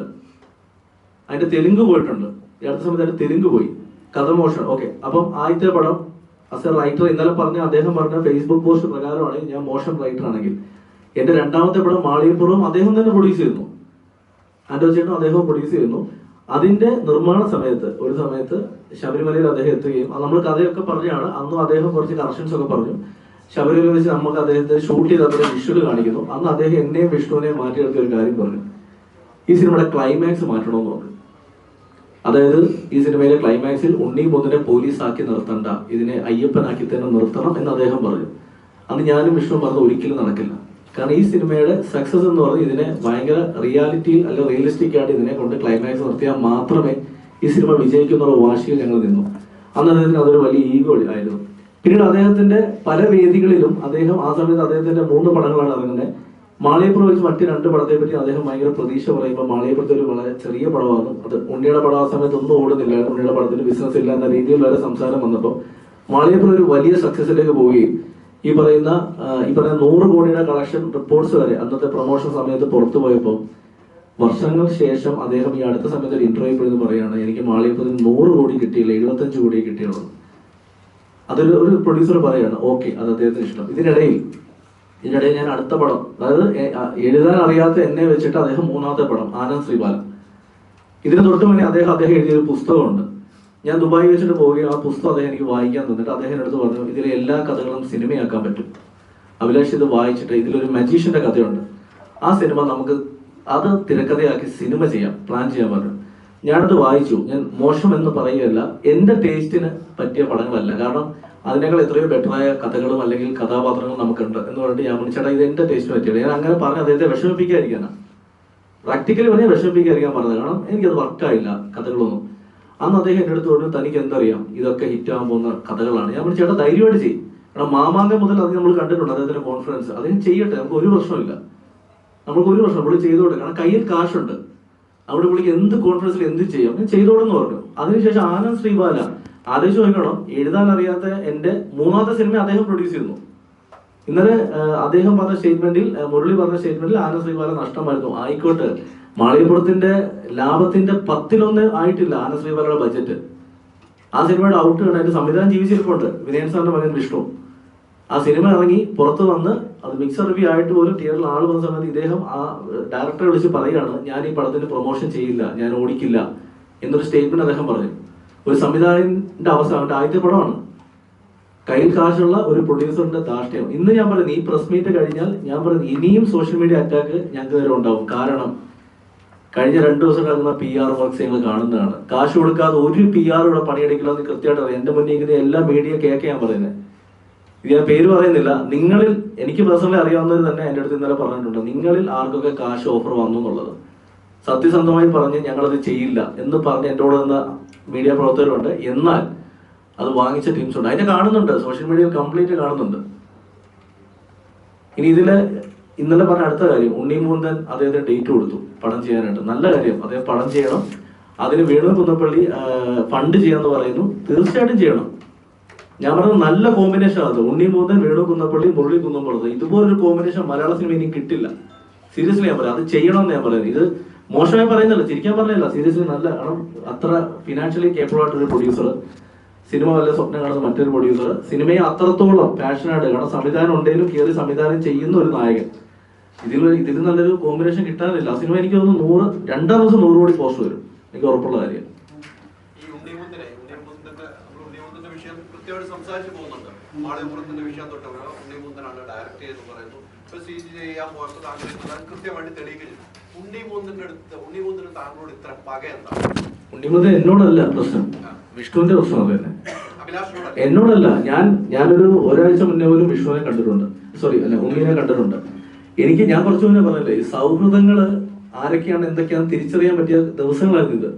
ഞാൻ ഒരിക്കലും സ്വപ്നത്തിൽ പോലും കരുതിയിട്ടില്ല ഇങ്ങനെയൊക്കെ സംഭവിക്കും. അതായത് ഇപ്പൊ നമ്മൾ കാണാറുണ്ട്, ഒരാൾ വയ്യാതിരിക്കുന്നു, അല്ലെങ്കിൽ ഒരാൾക്ക് സാമ്പത്തിക സഹായം വേണമെങ്കിൽ അതിൽ ഒരു കൂട്ടം മീഡിയയെ കൊണ്ടുപോയിട്ട് ഞാൻ സഹായിക്കുന്നു എന്ന് പറഞ്ഞ് വീഡിയോ എടുത്ത് സോഷ്യൽ മീഡിയയിലിട്ട് അറ്റൻഷൻ കിട്ടുന്നവരെ നമ്മൾ കാണുന്നുണ്ട്. എനിക്ക് അത്രയും ചീപ്പായിട്ട് ഇതിന് തോന്നിയത്. കാരണം ഒരാളെ വിളിച്ച് സഹായിക്കാൻ, നമ്മൾ സഹായിക്കുന്ന ചേട്ടാന്ന് പറഞ്ഞാൽ അത് പറഞ്ഞവിടെ വിടണം. ഇന്ന് ഉണ്ണി ഇട്ടേക്കുന്ന ഒരു വാട്സപ്പ് സ്റ്റാറ്റസ് ഞാൻ കണ്ടു, സത്യം ഒരു ദിവസം പുറത്തു വരും എന്ന്. അത് അത് ഇന്നലെ തൊട്ട് കാണുന്ന PR വർക്സില് ഉണ്ണി മുകുന്ദന്റെ പോസ്റ്റുകളാണ്, ഉണ്ണി മുകുന്ദനെ പൊക്കി പറഞ്ഞുകൊണ്ടുള്ള ഉണ്ണി മുകുന്ദന്റെ പോസ്റ്റുകളാണ്. അവിടെയൊക്കെ ആലോചിച്ച് നോക്കണം, ഒരു ചെറുപ്പക്കാരന്റെ ജീവിതമാണ് പോകുന്നത്. വിഷ്ണുവിന്റെ സംവിധാനം അറിയില്ല, ഉണ്ണി മുകുന്ദനാണ് ചെയ്തത് എന്ന് പറഞ്ഞിട്ട് PR വർക്കുകളൊക്കെയാണ്. നിങ്ങൾക്ക് അല്ല, ഞാൻ ചോദിക്കുന്നത്, നിങ്ങളുടെ കയ്യിൽ സോഷ്യൽ മീഡിയ ഉണ്ടല്ലോ, അതിൽ കയറിയാൽ ഈ സാധനം, അതായത് എനിക്ക് അവരോട് പറയാനുള്ളത്, ആരാണെങ്കിലും പറയാനുള്ളത്, നിങ്ങൾ കാശ് വാങ്ങിക്കുകയാണെങ്കിൽ പണിയെടുക്കുക. ഒരേ കണ്ടന്റ് കോപ്പി പേസ്റ്റ് ചെയ്തിട്ടല്ലോ, ഭയങ്കര മോശമാണ്. നിങ്ങൾ കാശ് വാങ്ങിക്കുന്നതോട് കാണിക്കുന്ന മോശമായ കാര്യം അത്. ഒരേ കണ്ടന്റ് കോപ്പി പേസ്റ്റ് ചെയ്ത് പല സ്ഥലങ്ങളില്ല. ഇനി വേറൊരു കാര്യം,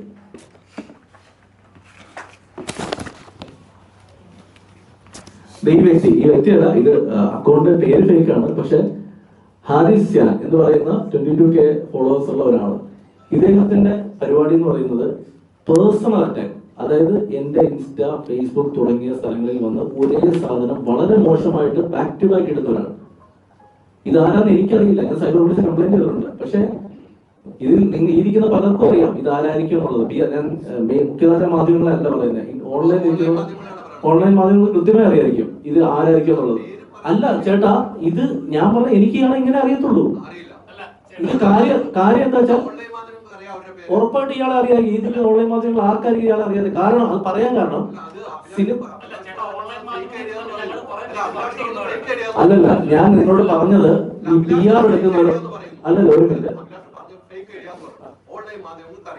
മുഖ്യധാര മാധ്യമങ്ങൾക്ക് അറിയില്ല. ചേട്ടാ ഇവിടെ ഒറ്റ മിനിറ്റ് ഇവിടെ ഈ സിനിമയുടെ പ്രൊമോഷൻ കൊടുക്കുമ്പോൾ ഞാൻ അടക്കം കൊടുക്കുന്നതാണല്ലോ. കൊടുക്കുന്ന സമയത്ത് നമ്മുടെ സിനിമയെ പറ്റിയുള്ള പോസ്റ്റേഴ്സ് വരുന്ന എല്ലാം ജെനുവിൻ അക്കൗണ്ടിലാണോ?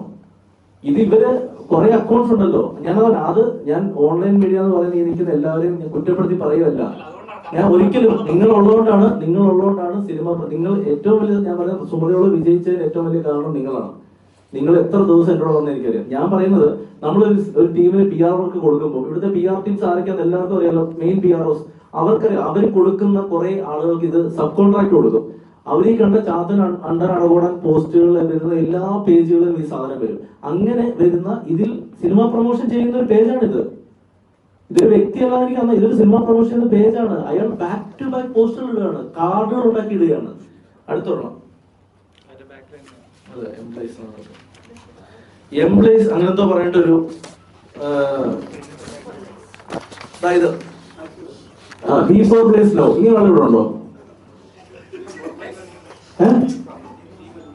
ഇവിടെ വന്നിട്ടുണ്ടാകാൻ വഴിയില്ല. കാരണം എന്താ വെച്ചാൽ അദ്ദേഹം ഇന്നിട്ടേക്കുന്ന ഒരു പോസ്റ്റാണ്. അതായത് ഞാൻ ഇതിനെതിരെ പ്രതികരിച്ചു എന്ന്. നിങ്ങൾ ഒരിക്കലും ഇത്രയും വീഡിയോ ഉണ്ട്, എത്ര പേര് എന്നെ വിളിച്ചോണ്ട് കഴിഞ്ഞ 2 ദിവസങ്ങളിൽ ഞാൻ പ്രതികരിച്ചിട്ടുണ്ടോ? ഞാൻ പ്രതികരിച്ചു എന്ന് പറഞ്ഞിട്ട് ഞാൻ പറയാത്തൊരു വാർത്തയാണ് അദ്ദേഹം കൊടുത്തിരിക്കുന്നത്. ഇതാരാന്ന് എനിക്കറിയില്ല സീരിയസ്ലി. മറ്റൊരു മാധ്യമത്തിൽ ഞാൻ കണ്ടു അഭിലാഷ് പിള്ളയുടെ പ്രതികരണം വന്നു, ഇതിൽ അസോസിയേഷൻ ഇടപെടും, അസോസിയേഷൻ വഴി ഞങ്ങൾ തീർക്കുന്നത്. ഞാനത് പറഞ്ഞിട്ടില്ല. നിങ്ങൾ ആരെങ്കിലും എവിടെയെങ്കിലും കണ്ടു? ഞാൻ കഴിഞ്ഞ 2 ദിവസമായിട്ട് സോഷ്യൽ മീഡിയയിൽ ഒരു പോസ്റ്റർ സ്റ്റോറി, ഇന്ന് രാവിലെയാണ് വാട്സാപ്പിൽ ഞാനൊരു സ്റ്റോറി ഇടുന്നത്. Truth will we will speak 1 o'clock എന്ന് പറയുന്ന ഒരു സാധനം ഞാൻ ഇട്ടത്. ആരോട് ചോദിച്ചിട്ടാണ് ഈ കണ്ടന്റ് എടുത്ത് കൊടുക്കുന്നത് മനസ്സിലാവുന്നില്ല. പിന്നെ PR-നെ പറ്റി പറഞ്ഞ, PR-നെ പറ്റി ഇവിടെ അറിയാലോ, നിങ്ങൾക്ക് തന്നെ അറിയാം, ഈ നിൽക്കുന്നവർക്ക് തന്നെ അറിയാം നെഗറ്റീവും പോസിറ്റീവും PR ആരാന്നുള്ളത്. ഞാൻ പറഞ്ഞത് ചെയ്തു, കുറച്ച് എത്തിക്സ് കാണിക്കുകയാണ്. ഞങ്ങൾക്ക് കുടുംബമുണ്ട്.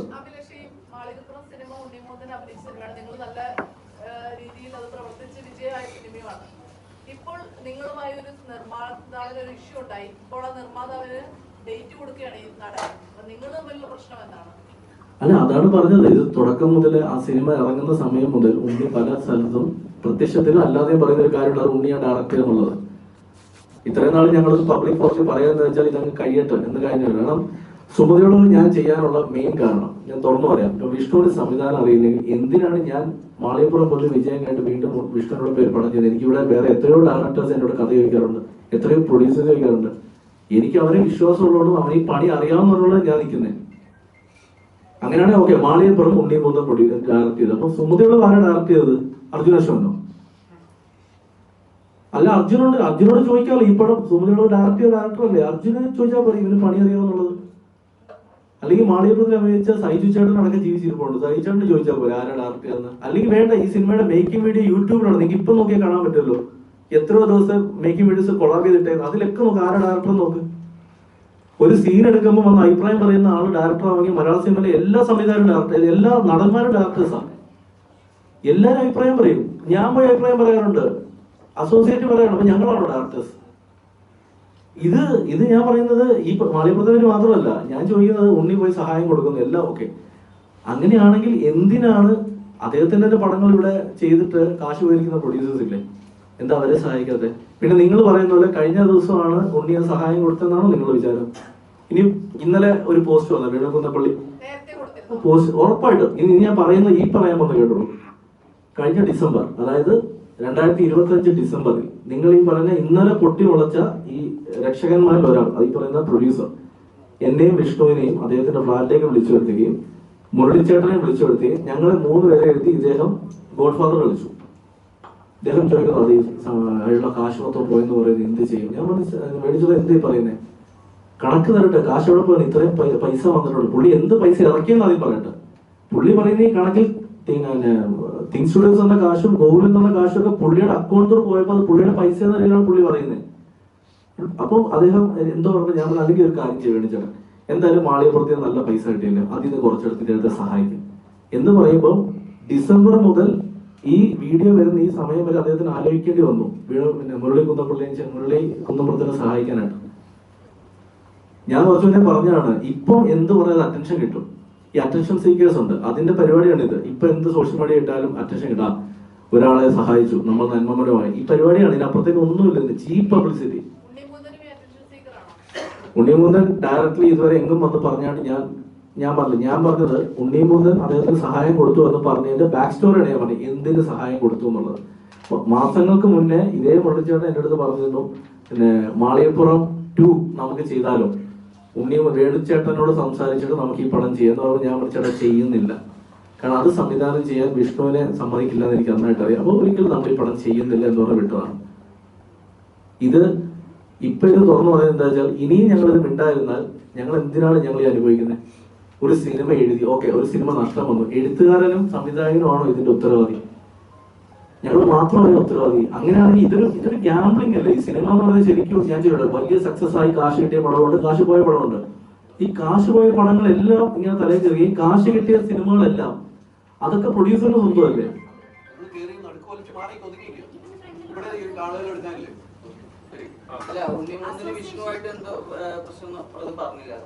അല്ല, ഉണ്ണിമുകുന്ദനും വിഷ്ണു തമ്മിലുള്ള പ്രശ്നം വിഷ്ണുവിന്റെ കൃഷ്ണന് പറയും. പ്രശ്നത്തിന് മുമ്പ് എനിക്ക് മാളികപ്പുറം എൻ്റെ ഒരു തുടക്ക ചിത്രമായിരുന്നു. എനിക്ക് വളരെയധികം എന്താ പറയാ സപ്പോർട്ടും ഇമോഷണലായിട്ടും എല്ലാമായിട്ടും എന്നെ സപ്പോർട്ട് ചെയ്തൊരു വ്യക്തിയാണ് ഉണ്ണിമുകുന്ദൻ. ഞാൻ അതില്ല എന്ന് ഞാൻ എങ്ങും പറയുന്നില്ല. കാരണം ഒരു തുടർക്കാരൻ എന്ന രീതിയിൽ എനിക്ക് പല രീതിയിലും ഒരു ക്രിട്ടിക്കൽ കോൾ എടുക്കാനായിട്ടുള്ള സമയത്തൊക്കെ എന്നെ ഒരുപാട് സഹായിച്ചൊരു വ്യക്തിയാണ് ഉണ്ണിമുകുന്ദൻ. പക്ഷെ ഉണ്ണിമുകുന്ദൻ മാത്രമല്ല, ആ പടത്തിൽ വർക്ക് ചെയ്ത ക്യാമറമാൻ ആയിട്ടുള്ള വിഷ്ണു നമ്പൂതിരി ആണെങ്കിലും ഇപ്പോൾ റൈറ്റിംഗ് സ്കെയിലായിട്ടുള്ള ചില സീൻസ് ഒക്കെ നമുക്ക് 2 ദിവസം ചാർട്ട് ചെയ്താൽ 1 ദിവസം കൊണ്ട് തീർക്കാനൊക്കെ ആയിട്ട് വരുമ്പോഴത്തേക്കും അഭിലാഷായിട്ട് അതിലൊരു കോമഡി ആയിട്ട് വരുന്നു. അപ്പോൾ ഹെൽത്തി ആയിട്ടുള്ള പല ഒപ്പീനിയൻസും എൻ്റെ അടുത്തേക്ക് വരുന്നുണ്ട്. ഉണ്ണി അതിൽ കുറച്ചുകൂടി തന്നെ, കാരണം അന്നൊക്കെ നല്ല സൗഹൃദത്തിലായിരുന്നു നമ്മളന്ന് വർക്ക് ചെയ്തുകൊണ്ടിരുന്നത്. എൻ്റെ മാത്രമല്ല, തുടക്കക്കാരെയുള്ള എല്ലാ സിനിമാക്കാരെയും ഈ പറഞ്ഞ രീതിയിൽ അവരുടെ ചീഫായിട്ടുള്ള ആൾക്കാരെല്ലാം സപ്പോർട്ട് ചെയ്യാറുണ്ട്. ഞാൻ ഉണ്ണിയായിട്ടുള്ള പ്രശ്നം എന്ന് വെച്ചാൽ 1-2 അഭിപ്രായ വ്യത്യാസത്തിൽ ഞാൻ അത് വേണ്ട എന്ന് തീർത്തും പറഞ്ഞു. അതിൻ്റെ ഒരു ഈഗോയിലാണ് ഇത് മൊത്തം ട്രിഗർ അയക്കുന്നത്. എനിക്കത് ഞാനതൊരു എന്താ പറയുക ഇത് ഫയൽ ചെയ്യുന്നുണ്ട്. അതിൽ ഞാനത് കൊടുത്തതിന് ശേഷം ഞാൻ വീണ്ടും നിങ്ങളതിനായിട്ട് സംസാരിക്കാൻ പറ്റുന്നതായിരിക്കും. പക്ഷെ ഈ പറഞ്ഞ പോലെ അതവന് ഭയങ്കരമായിട്ട് അവനൊട്ടും പ്രതീക്ഷിച്ചില്ല ഞാനങ്ങനെ കട്ട് ആൻഡ് റൈറ്റായിട്ട് നോ പറയുകയും ഇതൊക്കെ ചെയ്യുമെന്നുള്ളത്. അതിനൊക്കെ ഒരു ദിവസം പിണങ്ങി സെറ്റിൽ നിന്നൊക്കെ ഇറങ്ങിപ്പോയി അങ്ങനത്തെ ഉള്ളൊരു ഇതൊക്കെ ഉണ്ടായിട്ടുണ്ടായിരുന്നു സെറ്റിന്റെ സമയത്ത്, ഷൂട്ടിന്റെ സമയത്ത്. എന്നിട്ടും നമ്മൾ സിനിമ വൃത്തിയായിട്ട് ഷൂട്ട് ചെയ്ത് കഴിഞ്ഞു. എന്നിട്ട് ഈ പിണക്കൊക്കെ മാറ്റി വീണ്ടും പ്രൊമോഷന് കട്ടയ്ക്ക് കൂടെ നിന്നു. കാരണം ഉണ്ണിയുടെ ഒരു പ്രൊമോഷൻ കൊണ്ട് കൂടിയാണ് ഇപ്പൊ ഈ പറയുന്ന പല ഫിഗേഴ്സും എത്തിപ്പെടാൻ സാധിച്ചത്. അതുപോലെ അദ്ദേഹത്തിന് ഇന്നത്തെ ഒരു സ്റ്റാർഡത്തിലേക്ക് എത്താനായിട്ടുള്ള one of the main reason മാളികപ്പുറമാണെന്ന് എന്നും കുറച്ച് വിശ്വസിക്കുന്ന സംവിധാനമാണ് ഞാൻ. അപ്പോൾ പിന്നീടുണ്ടായിരുന്ന ഈ പറഞ്ഞ അഭിപ്രായ വ്യത്യാസം വീണ്ടും അവന്റെ മനസ്സിൽ ഇപ്പോഴും കിടക്കുന്നു എന്ന് പറഞ്ഞപ്പോൾ വളരെ എന്താ പറയാ ഇതെല്ലാം സംസാരിച്ച് തീർന്നല്ലേ എന്നുള്ളൊരു ഇതിലായിരുന്നു. പക്ഷെ അത് അവന്റെ മനസ്സിൽ ഇപ്പോഴും മാറിയിട്ടില്ല എന്നുള്ള ചേട്ടൻ പറഞ്ഞ അറിയില്ല. ഇപ്പോ ഞാനത് എന്താ പറയുക, ഈ പറയുമ്പോഴാണ് ഞാനിതെല്ലാം അറിയുന്നത്. ഇനിയിപ്പോ നേരിട്ട് ഞാൻ ഇതിലും പോയി ചോദിച്ചിട്ടില്ല. എന്നോട് പറയുന്നത് മുരളിച്ചേട്ടനാണ്, ഇവൻ നിന്റെ പടം ചെയ്യാൻ സമ്മതിക്കില്ല എന്ന് പറഞ്ഞത് എന്നോട് മുരളിച്ചേട്ടനാണ്. അതായത് ഷൂട്ടിംഗ് തുടങ്ങുന്നതിന് മുമ്പ് പുള്ളി പറഞ്ഞത് ഷൂട്ടിങ്ങിന്റെ പകുതി ആയപ്പോഴാണ് ഇങ്ങനെയൊക്കെ അറിഞ്ഞെന്നുള്ള സാധനമാണ് പുള്ളി വന്ന് പറയുന്നത്. പക്ഷെ ഇത് ഷൂട്ടിന് മുമ്പേ മുരളിച്ചേട്ടൻ ഈ കാര്യം എന്നോട് ഒന്ന് പറഞ്ഞിട്ടുണ്ടായിരുന്നു. ഇപ്പോൾ കാണിക്കുന്ന ഈ ഒരു ഇമോഷണൽ സപ്പോർട്ടും കാര്യങ്ങളും എന്തിന്റെ അടിസ്ഥാനത്തിലാണെന്നുള്ളത് ഏതൊരു കൊച്ചിനും മനസ്സിലാക്കാവുന്നതേ ഉള്ളൂ. അത് അഭിലാഷ് പലതവണ ഉണ്ണിമുകുന്ദന്റെ പേര് ആവർത്തിച്ച് പറഞ്ഞു. നിങ്ങൾ വിചാരിക്കുന്നുണ്ട് ഈ ഓപ്പറേഷൻസ് PR-ന് പിന്നിൽ ഉണ്ണിമുകുന്ദൻ ഉണ്ട് എന്ന്, നിങ്ങൾ ഉണ്ണിമുകുന്ദൻ എന്ന എലമെന്റ് ഉണ്ട് എന്ന് നിങ്ങൾ കരുതുന്നുണ്ടോ? എനിക്ക് ഉറപ്പിച്ചെന്ന് ഞാൻ പറയുന്നില്ല. പക്ഷെ ഇതില് അദ്ദേഹത്തിന്റെ ഒരു പങ്കുണ്ട് എന്നുള്ളത് സംശയത്തിൽ തന്നെ നിൽക്കുന്നുണ്ട്. അല്ല, അതിന്റെ ക്ലാരിറ്റി ഞാൻ തരാം. നിങ്ങൾക്ക് ഉറപ്പല്ല വേണ്ടത്. മുരളിക്കുന്നമ്പുറത്തിന്റെ ആദ്യത്തെ ഇന്റർവ്യൂ ഇന്നലെ എടുക്കാൻ പോയ ഏറ്റവും മുഖ്യധാര മീഡിയ ഇവിടെ ഉണ്ട്. ആ മീഡിയക്ക് കൃത്യമായിട്ട് അറിയാൻ ഉത്തരം. ഇന്നലെ ആര് പറഞ്ഞിട്ടാണ് ആ വീഡിയോ ഇന്റർവ്യൂ എടുക്കാൻ പോയെന്നുള്ളതും ആര് പറഞ്ഞിട്ടാണ് അതിന്റെ ഹെഡിങ്, അവിടുത്തെ ഹെഡിങ് ആണല്ലോ ഈ പ്രശ്നങ്ങൾ ഇന്ന് മുഴുവൻ സോഷ്യൽ മീഡിയയിൽ വന്നിരിക്കുന്നത്. ആ ഹെഡിങ് ആര് കൊടുത്തതാണ്? ഇവിടുത്തെ ഏറ്റവും മുഖ്യധാര മീഡിയ ഇവിടെ ഉണ്ട്. നിങ്ങൾക്കറിയാം. ഇത് 2 ദിവസങ്ങളിൽ പുറത്തു വരും, പേടിക്കണ്ട. ഒരു കാര്യം. പിന്നെ കുറച്ച് വിഷ്ണുവിനോട് പറയുന്നുണ്ടെന്ന്, ഉണ്ണിയായിട്ടുള്ള ഒരു ഇഷ്യൂ കുറച്ച് മുന്നേ ഇവിടെ നടന്ന എല്ലാവർക്കും അറിയാം. ഉണ്ണിയും മറ്റേ അദ്ദേഹത്തിന്റെ മാനേജർ തമ്മിലുള്ള പ്രശ്നം. അന്ന് ഉണ്ണിയെ സപ്പോർട്ട് ചെയ്യുന്ന ആളാണ് ഞാൻ. ഇന്നലെ വരെയും ഞാനത് നിന്ന ആളാണ്. മനസ്സിൽ ഒരിക്കലും ഉണ്ണിക്ക് ഒരു പ്രശ്നം ഉണ്ടാവില്ലെന്ന് ആഗ്രഹിച്ച ആള് ഉണ്ണിയെ കാണുകയുണ്ട്. പക്ഷേ അതിന് മുന്നേ ഉണ്ണിയുടെ പല ഓഡിയോ ക്ലിപ്സ് ഞാൻ കേട്ടിട്ടുണ്ട്. അദ്ദേഹം ഈ പറഞ്ഞ കുറച്ചു മുന്നേ പറഞ്ഞ ഉണ്ണി ഇവനോട് ദേഷ്യമുണ്ടോ എന്ന് ചോദിച്ചതിന് തെളിവായിട്ടുള്ള ഓഡിയോ ഞാൻ കേട്ടിട്ടുണ്ട്.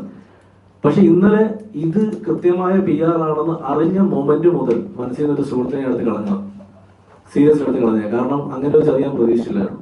ഇപ്പൊ ഞാൻ ഉറപ്പിച്ചു പറയുന്നു, ഇത് കൃത്യമായ PR-ന്റെ വർക്കാണ്. കൃത്യമായ ഓർഗനൈസേഷന്റെ പുറത്താണ് കഴിഞ്ഞ 2 വർഷം നടന്ന അറ്റാക്ക്.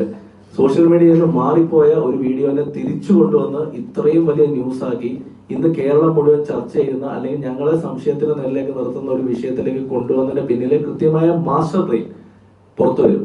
ഉറപ്പുള്ള കാര്യമാണ്. ആരെങ്കിലും പുറത്തു വരും.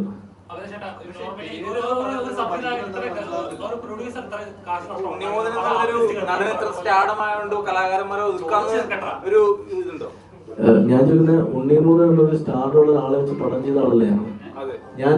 ഉണ്ണിയുടെ പടം ചെയ്യാൻ ഇപ്പോഴും ഞാൻ കഴിഞ്ഞ ഒരാഴ്ച മുന്നേ ഉണ്ണിയെ കണ്ടപ്പോൾ ഞങ്ങൾ പടം ചെയ്യാൻ തീരുമാനിച്ച ആളാണ്. ഉണ്ണിക്ക് 1.5 വർഷം ഡേറ്റ് ഇല്ല എന്ന് പറഞ്ഞു, അങ്ങനെ കുറെ കാര്യങ്ങൾ പറഞ്ഞു. അത് കാരണമാണ് നമ്മൾ മാറിയത്.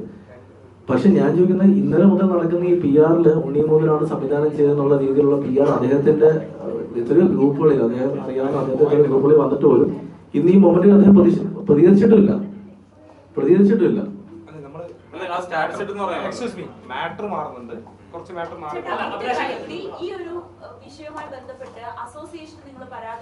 ഓൾറെഡി ഫെഫ്കയില് അസോസിയേഷനിൽ റൈറ്റേഴ്സ് യൂണിയൻ ഞാൻ പരാതി കൊടുത്തിട്ടുണ്ട്, വിഷ്ണു കൊടുത്തിട്ടുണ്ട്, വിജീഷ് കൊടുത്തിട്ടുണ്ട്. അതല്ലാതെ ഇതിന്റെ നിയമ നടപടിയിലേക്കുള്ള കാര്യങ്ങളും ഞങ്ങൾ അദ്ദേഹത്തിന്റെ ആ വീഡിയോക്കെതിരെയും അദ്ദേഹം പബ്ലിക് പ്ലേസിലേക്ക് ഞങ്ങളെ പേരെടുത്ത് പറഞ്ഞാണ് പറ്റിക്കപ്പെട്ടു അല്ലെ നമ്മൾ ചതിച്ചു എന്ന് പറയുന്നുണ്ടല്ലോ. അപ്പൊ കൃത്യമായിട്ട് അതിന് റീസൺ വേണം. എവിടെയാണ് ചതി പറ്റിയത്, എങ്ങനെയാണ് ചതി പറ്റിയിട്ടുള്ളത്, എവിടെയാണ് പൈസ പോയിട്ടുള്ളത്, കൃത്യമായിട്ട് അതിന്റെ കണക്കുകൾ കാണിക്കണം. ഈ പറ്റിക്കപ്പെട്ടു അല്ലെങ്കിൽ ചതിക്കപ്പെട്ടു എന്ന് ഞങ്ങളെ പേരെടുത്ത് പറയുമ്പോൾ എന്തിനാണ് വീണ്ടും ഞങ്ങളുടെ കൂടെ പടം ചെയ്യണം എന്ന് പറഞ്ഞ് ഇദ്ദേഹം വീണ്ടും വരുന്നു.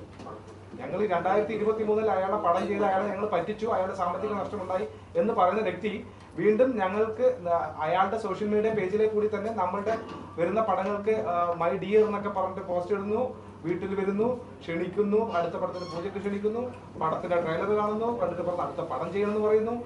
ഇതൊക്കെ പറയുന്നു. പിന്നെ ഒരു സുപ്രഭാതത്തിൽ പറഞ്ഞു ഞങ്ങൾ എല്ലാവരും കൂടി പറ്റിക്കപ്പെട്ടു, അല്ലെങ്കിൽ ഞങ്ങൾ ചതിച്ചു, കളവ് പറഞ്ഞു കൂടെ വന്നു. ആ സ്റ്റേറ്റ്മെന്റ് ആദ്യം മാറ്റണം. എന്താണ് കളവ് പറഞ്ഞത്, ആ സ്റ്റേറ്റ്മെന്റ് ആദ്യം മാറ്റണം. തീർച്ചയായിട്ടും ഇതിന്റെ പുറകിൽ എന്തൊക്കെയോ കളികൾ നടക്കുന്നുണ്ട്. അപ്പൊ നിയമ നടപടിയായിട്ട് ഞാൻ എന്തായാലും മുന്നോട്ട് പോകും. എന്റെ കാര്യം ഞാൻ പറഞ്ഞത്, നിയമ നടപടിയായിട്ട് ഞാൻ മുന്നോട്ട് പോകും. എന്താണ് പുള്ളിയെ പറ്റിച്ചത്? ഞാനൊരു സാധാരണ ഗ്രാമത്തിൽ നിന്ന് വരുന്ന ഒരാളാണ്. എനിക്ക് എന്റെ നാട്ടിൽ ജീവിക്കാൻ പറ്റാത്ത അവസ്ഥയിലായിട്ട് മാറിയിട്ടുണ്ട്. ഒരു ഗ്രാമത്തിൽ എന്റെ ഫാമിലി, അതായത് എനിക്ക് 2 കുട്ടികളും വൈഫും അമ്മയൊക്കെ ഉള്ളൊരു ചെറിയൊരു കുടുംബമാണ്. എന്റെ കുടുംബത്തിന് ആ നാട്ടിൽ നിൽക്കാൻ പറ്റാത്ത അവസ്ഥയിലാക്കി വെച്ചിട്ടുണ്ട് ഈ പുള്ളി.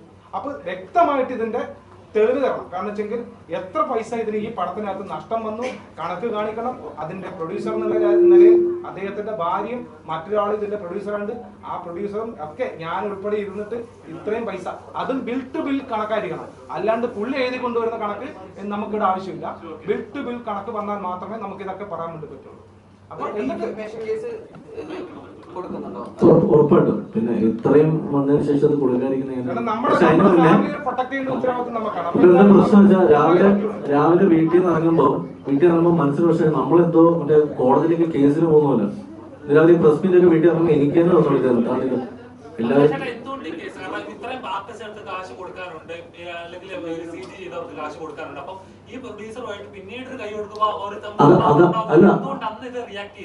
അതാ പറഞ്ഞത്. ഈ പടത്തിന് ഇപ്പൊ അടുത്ത ഒരു പടം സാമ്പത്തിക നഷ്ടമാണെന്ന് ഒരാൾ പറയുകയാണെങ്കിൽ അത് കവറപ്പ് ചെയ്ത് അടുത്തൊരു പടം ചെയ്തിട്ടാണ്. അപ്പൊ അടുത്തൊരു പടം ചെയ്യാൻ പോകുമ്പോൾ ഉറപ്പായിട്ട് അദ്ദേഹത്തിന് ഫണ്ട് വരും. ഇദ്ദേഹം ആദ്യം പറഞ്ഞ കാര്യം ഞാൻ ഇപ്പൊ സ്റ്റിക്ക് ഓൺ ചെയ്ത് പറയുന്നു.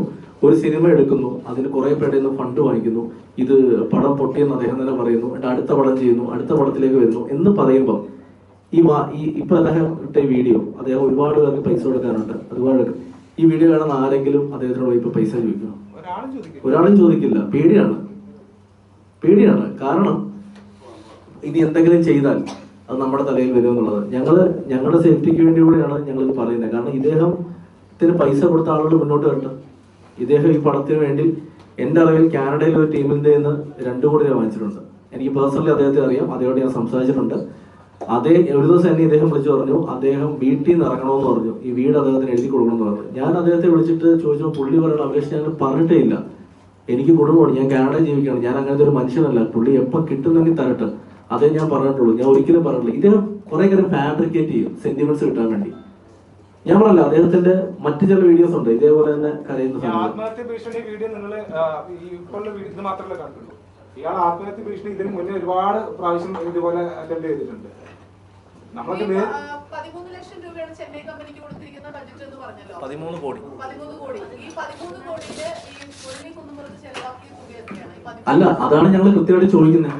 കാരണം അദ്ദേഹം പറയുന്നത് അദ്ദേഹം ചെലവാക്കിയിരുന്നത് 16, ഇന്നലെ മാറ്റി പറയണം, 16 കോടി ചെലവാക്കിയത്.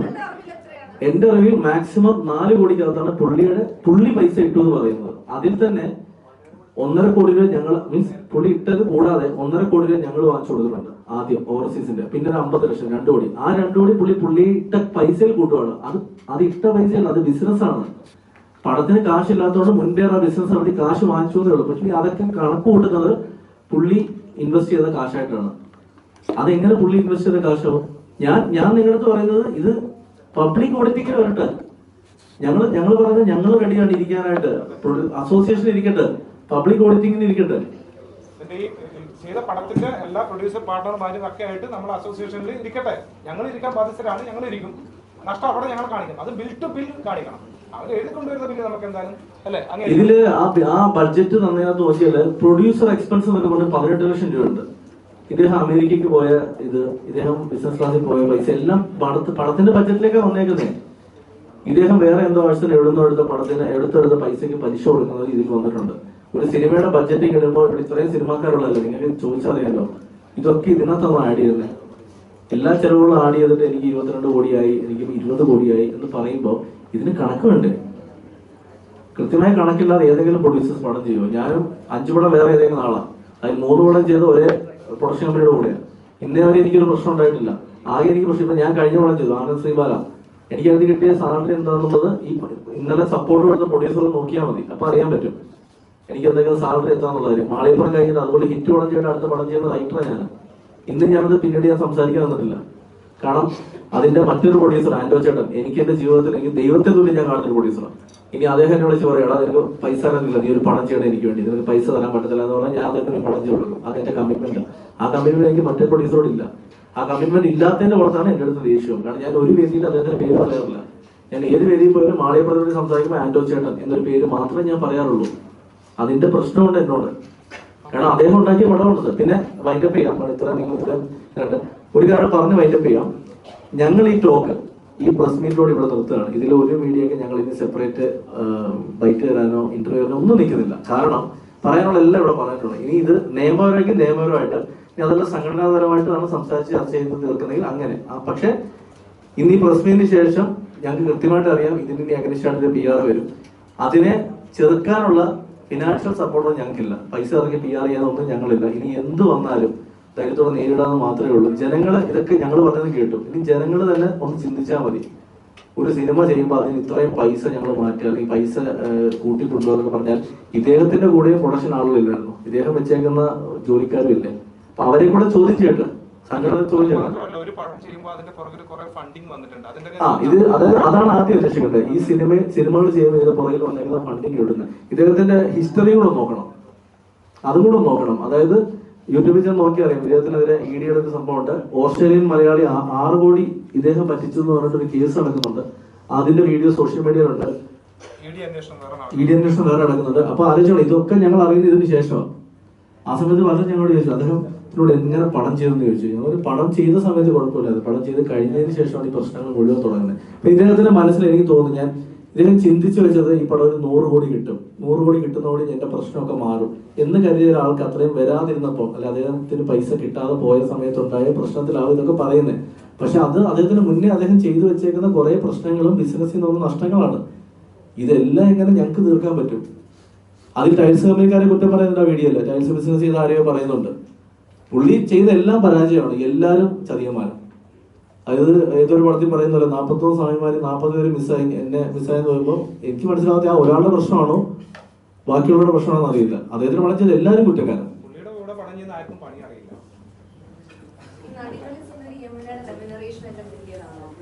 റെമുനറേഷനാണ്. ഡയറക്ടർമാരായി ഞങ്ങൾക്ക് രണ്ടുപേർക്കും പറഞ്ഞ തുകയൊന്നും തന്നൊന്നുമില്ല. ബാക്കി എല്ലാവരുടെയും സെറ്റിൽമെന്റ് എനിക്ക് കുറച്ച് കൂടുതലൊക്കെ കൊടുത്തിട്ടുണ്ട് തോന്നുന്നത്. എല്ലാവർക്കും പൈസയൊക്കെ സെറ്റിൽമെന്റ് അതൊക്കെ കറക്റ്റാണ്. അവിടെയൊക്കെ പൈസ പോയിട്ടുണ്ട്. പക്ഷെ ഡയറക്ടർ എന്നുള്ള നിലയിൽ, റൈറ്റർ ഡയറക്ടർ എന്ന നിലയിൽ എനിക്ക് എന്റെ കോ ഡയറക്ടറിനും പറഞ്ഞ തുക തന്നില്ല. ഞങ്ങളത് 10 ലക്ഷം രൂപക്ക് എന്താണ് ഞങ്ങൾ രണ്ടുപേർക്ക് 5-5 രൂപയാണ് പറഞ്ഞത്. അതിനകത്ത് എന്തോ 2 രൂപയുടെ അടുത്ത് എന്തോ തന്നുള്ളൂ, ബാക്കി പൈസ തന്നില്ല. പിന്നെ ഈ പറഞ്ഞ പ്രീ പ്രൊഡക്ഷന്റെ സമയത്തും പോസ്റ്റ് പ്രൊഡക്ഷന്റെ സമയത്തും നമ്മുടെ അക്കൗണ്ട് ത്രൂ വഴിയാണ് ഞങ്ങളുടെ ചെലവിലെ പൈസ തന്നിട്ടുള്ളത്. അതൊക്കെ നോക്കിക്കഴിഞ്ഞാൽ അപ്പോൾ പറയും ഫുൾ കംപ്ലീറ്റ് പൈസ ആയിട്ടുണ്ടെന്ന് വേണമെന്ന് പറയാം. അതൊക്കെ തന്നിട്ടില്ല. ഞങ്ങളുടെ പ്രീ പ്രൊഡക്ഷൻ സമയത്തുള്ള കൃത്യമായിട്ട് അതിന്റെ കണക്ക് സ്റ്റേറ്റ്മെന്റ് എടുത്ത് കഴിഞ്ഞാൽ നമുക്ക് കിട്ടും. പ്രീ പ്രൊഡക്ഷൻ സമയത്ത് മാസം ഇടുന്ന ഫണ്ടുകൾ മറ്റൊക്കെ നോക്കിയാൽ നമുക്ക് കൃത്യമായിട്ട് കാണാൻ വേണ്ടി കഴിയും. ഒരു കാര്യം പറയണ്ട. ഇനി ഒരു കാര്യം കൂടെ അറിയിക്കാനുണ്ട്. ഇന്ന് ഈ പ്രസ് മീറ്റ് ഇത് 1 മണിക്ക് നടത്തുമെന്നുള്ളത് ഞങ്ങൾ ഇന്നലെ വൈകുന്നേരം നിങ്ങളെയൊക്കെ അറിയിച്ചിരുന്നു. എല്ലായിടത്തേക്കും പോയി. രാത്രി 8 മണിക്ക് ഞങ്ങളുടെ കൂടെ വർക്ക് ചെയ്ത ഒരാൾക്ക് മുരളിച്ചേട്ടൻ കോൾ ചെയ്തു, നാളെ ഈ പ്രസ് മീറ്റ് നടത്തിയാൽ ഞാൻ ആത്മഹത്യ ചെയ്യുമെന്ന് പറഞ്ഞു. അതായത് അദ്ദേഹം കുറെ കാര്യങ്ങൾ പറയുന്നു, ഞങ്ങൾ അതിന് കൗണ്ടർ പറഞ്ഞാൽ ആത്മഹത്യ എന്ന് പറയുന്നു. അതിന് തൊട്ട് മുന്നേ അതിന്റെ തലേന്ന് അദ്ദേഹത്തിന് പരിചയമുള്ള തളിപ്പറമ്പിലുള്ള ഒരു CA അദ്ദേഹം എന്നെ വിളിച്ചിട്ട് പറഞ്ഞു, നിങ്ങൾ പ്രസ് മീറ്റ് കൊടുക്കാൻ പാടില്ല. അപ്പൊ ചോദിച്ചാൽ എന്താ സർക്കാർ ചോദിച്ചാൽ പുള്ളി ആത്മഹത്യ ചെയ്യുന്നു. അപ്പൊ ഞാൻ സാർ ഈ ന്യൂസ് വന്നിട്ട് ഞാൻ ആത്മഹത്യ ചെയ്തല്ലോ. അപ്പൊ പുള്ളി പറഞ്ഞാൽ അതെനിക്കറിയില്ല, ഇത് മേളിൽ നിന്ന് വിളിച്ചു പറഞ്ഞാണ്. ഞാൻ പറഞ്ഞു സാർ ആരും വിളിച്ചു പറഞ്ഞാൽ ഞങ്ങൾ പ്രസ് മീറ്റ് പോകും, ഞങ്ങൾക്ക് അതിൽ ഒരു ദിവസം സമയം വേണമെന്ന് പറഞ്ഞു. ഇത് ഞങ്ങൾ അസോസിയേഷനെ അറിയിച്ചിട്ടുണ്ടായിരുന്നു, അറിയിക്കേണ്ടവരൊക്കെ അറിയിച്ചിട്ടുണ്ട്. ഞങ്ങളുടെ ഭാഗം ക്ലിയർ ചെയ്യാൻ വേണ്ടി ഞങ്ങളുടെ സൈഡ് നിങ്ങളെന്ന് പറയുന്നത് ഞാൻ മീഡിയയ്ക്ക് മുന്നിൽ മീഡിയ അറിയിക്കുന്നതല്ല, നിങ്ങളിലൂടെ ജനങ്ങൾ അറിയും. കാരണം നിങ്ങളാണ് ജനങ്ങളിലേക്ക് എത്തിക്കുന്നത്. അതുകൊണ്ട് നിങ്ങളോട് ഇതെല്ലാം പറയുന്നത്. ഒരുപാട് വിഷമമുണ്ട്. കാരണം ഈ പറയുന്ന അദ്ദേഹം പറഞ്ഞ പോലെ തന്നെ കുടുംബം കുട്ടികളൊക്കെ ഉണ്ട്. എനിക്ക് 2 പെൺകുട്ടികളാണ്. അവര് അച്ഛനെ വിശ്വസിക്കുമെങ്കിലും നാളെ അവര് സ്കൂളിൽ ചെല്ലുമ്പോൾ ഈ അച്ഛനെ പറ്റി ന്യൂസ് കണ്ടല്ലോ എന്നൊക്കെ മറ്റേ കുട്ടികൾ വരുമ്പോൾ അവർക്ക് സങ്കടമായിരിക്കും. അദ്ദേഹത്തിനും കുടുംബമുണ്ട്. ഈ പറയുന്ന മുരളിച്ചേട്ടൻ്റെ കുടുംബമുണ്ട്. അദ്ദേഹത്തിന്റെ ഭാര്യയും മക്കളൊക്കെ ഞങ്ങൾക്കറിയാം. ഈ വീഡിയോ പുറത്തു പോകുമ്പോൾ ആ കുട്ടികൾക്ക് പ്രശ്നമാണ്. അദ്ദേഹം അബദ്ധത്തിൽ ചെയ്തൊരു സാധനം അദ്ദേഹം പറയുന്നു. പക്ഷെ അതിനെ അദ്ദേഹത്തിന് ചെറുക്കാമായിരുന്നു. ഞാൻ അടുത്ത ദിവസം പറയാം, ചേട്ടൻ ഒരു പോസ്റ്റ് ഇടും, ഒരു പഴയ വീഡിയോ അബദ്ധത്തിൽ അപ്ലോഡ് ചെയ്തത് ആരും യൂസ് ചെയ്യാൻ പാടില്ല എന്ന് പറഞ്ഞിട്ടൊരു പോസ്റ്റ് ഇടാൻ പറയുന്നു. അന്ന് എനിക്ക് തോന്നുന്നു പുള്ളി പോലീസിൽ അറിയിച്ചതെന്ന് തോന്നി, ഈ വീഡിയോ മിസ്യൂസ് ചെയ്യാൻ പാടില്ല. പക്ഷെ ഇന്ന് ഇവിടുത്തെ പല മീഡിയാസും ആ വീഡിയോ ആണ് പുറത്ത് വിട്ടുകൊണ്ടിരിക്കുന്നത്. മറ്റൊന്നും പറയാനില്ല, ഇത്രയേ ഉള്ളൂ. Thank you. നിങ്ങളൊക്കെ വന്നതിൽ ഒരുപാട് സന്തോഷം. Thank you.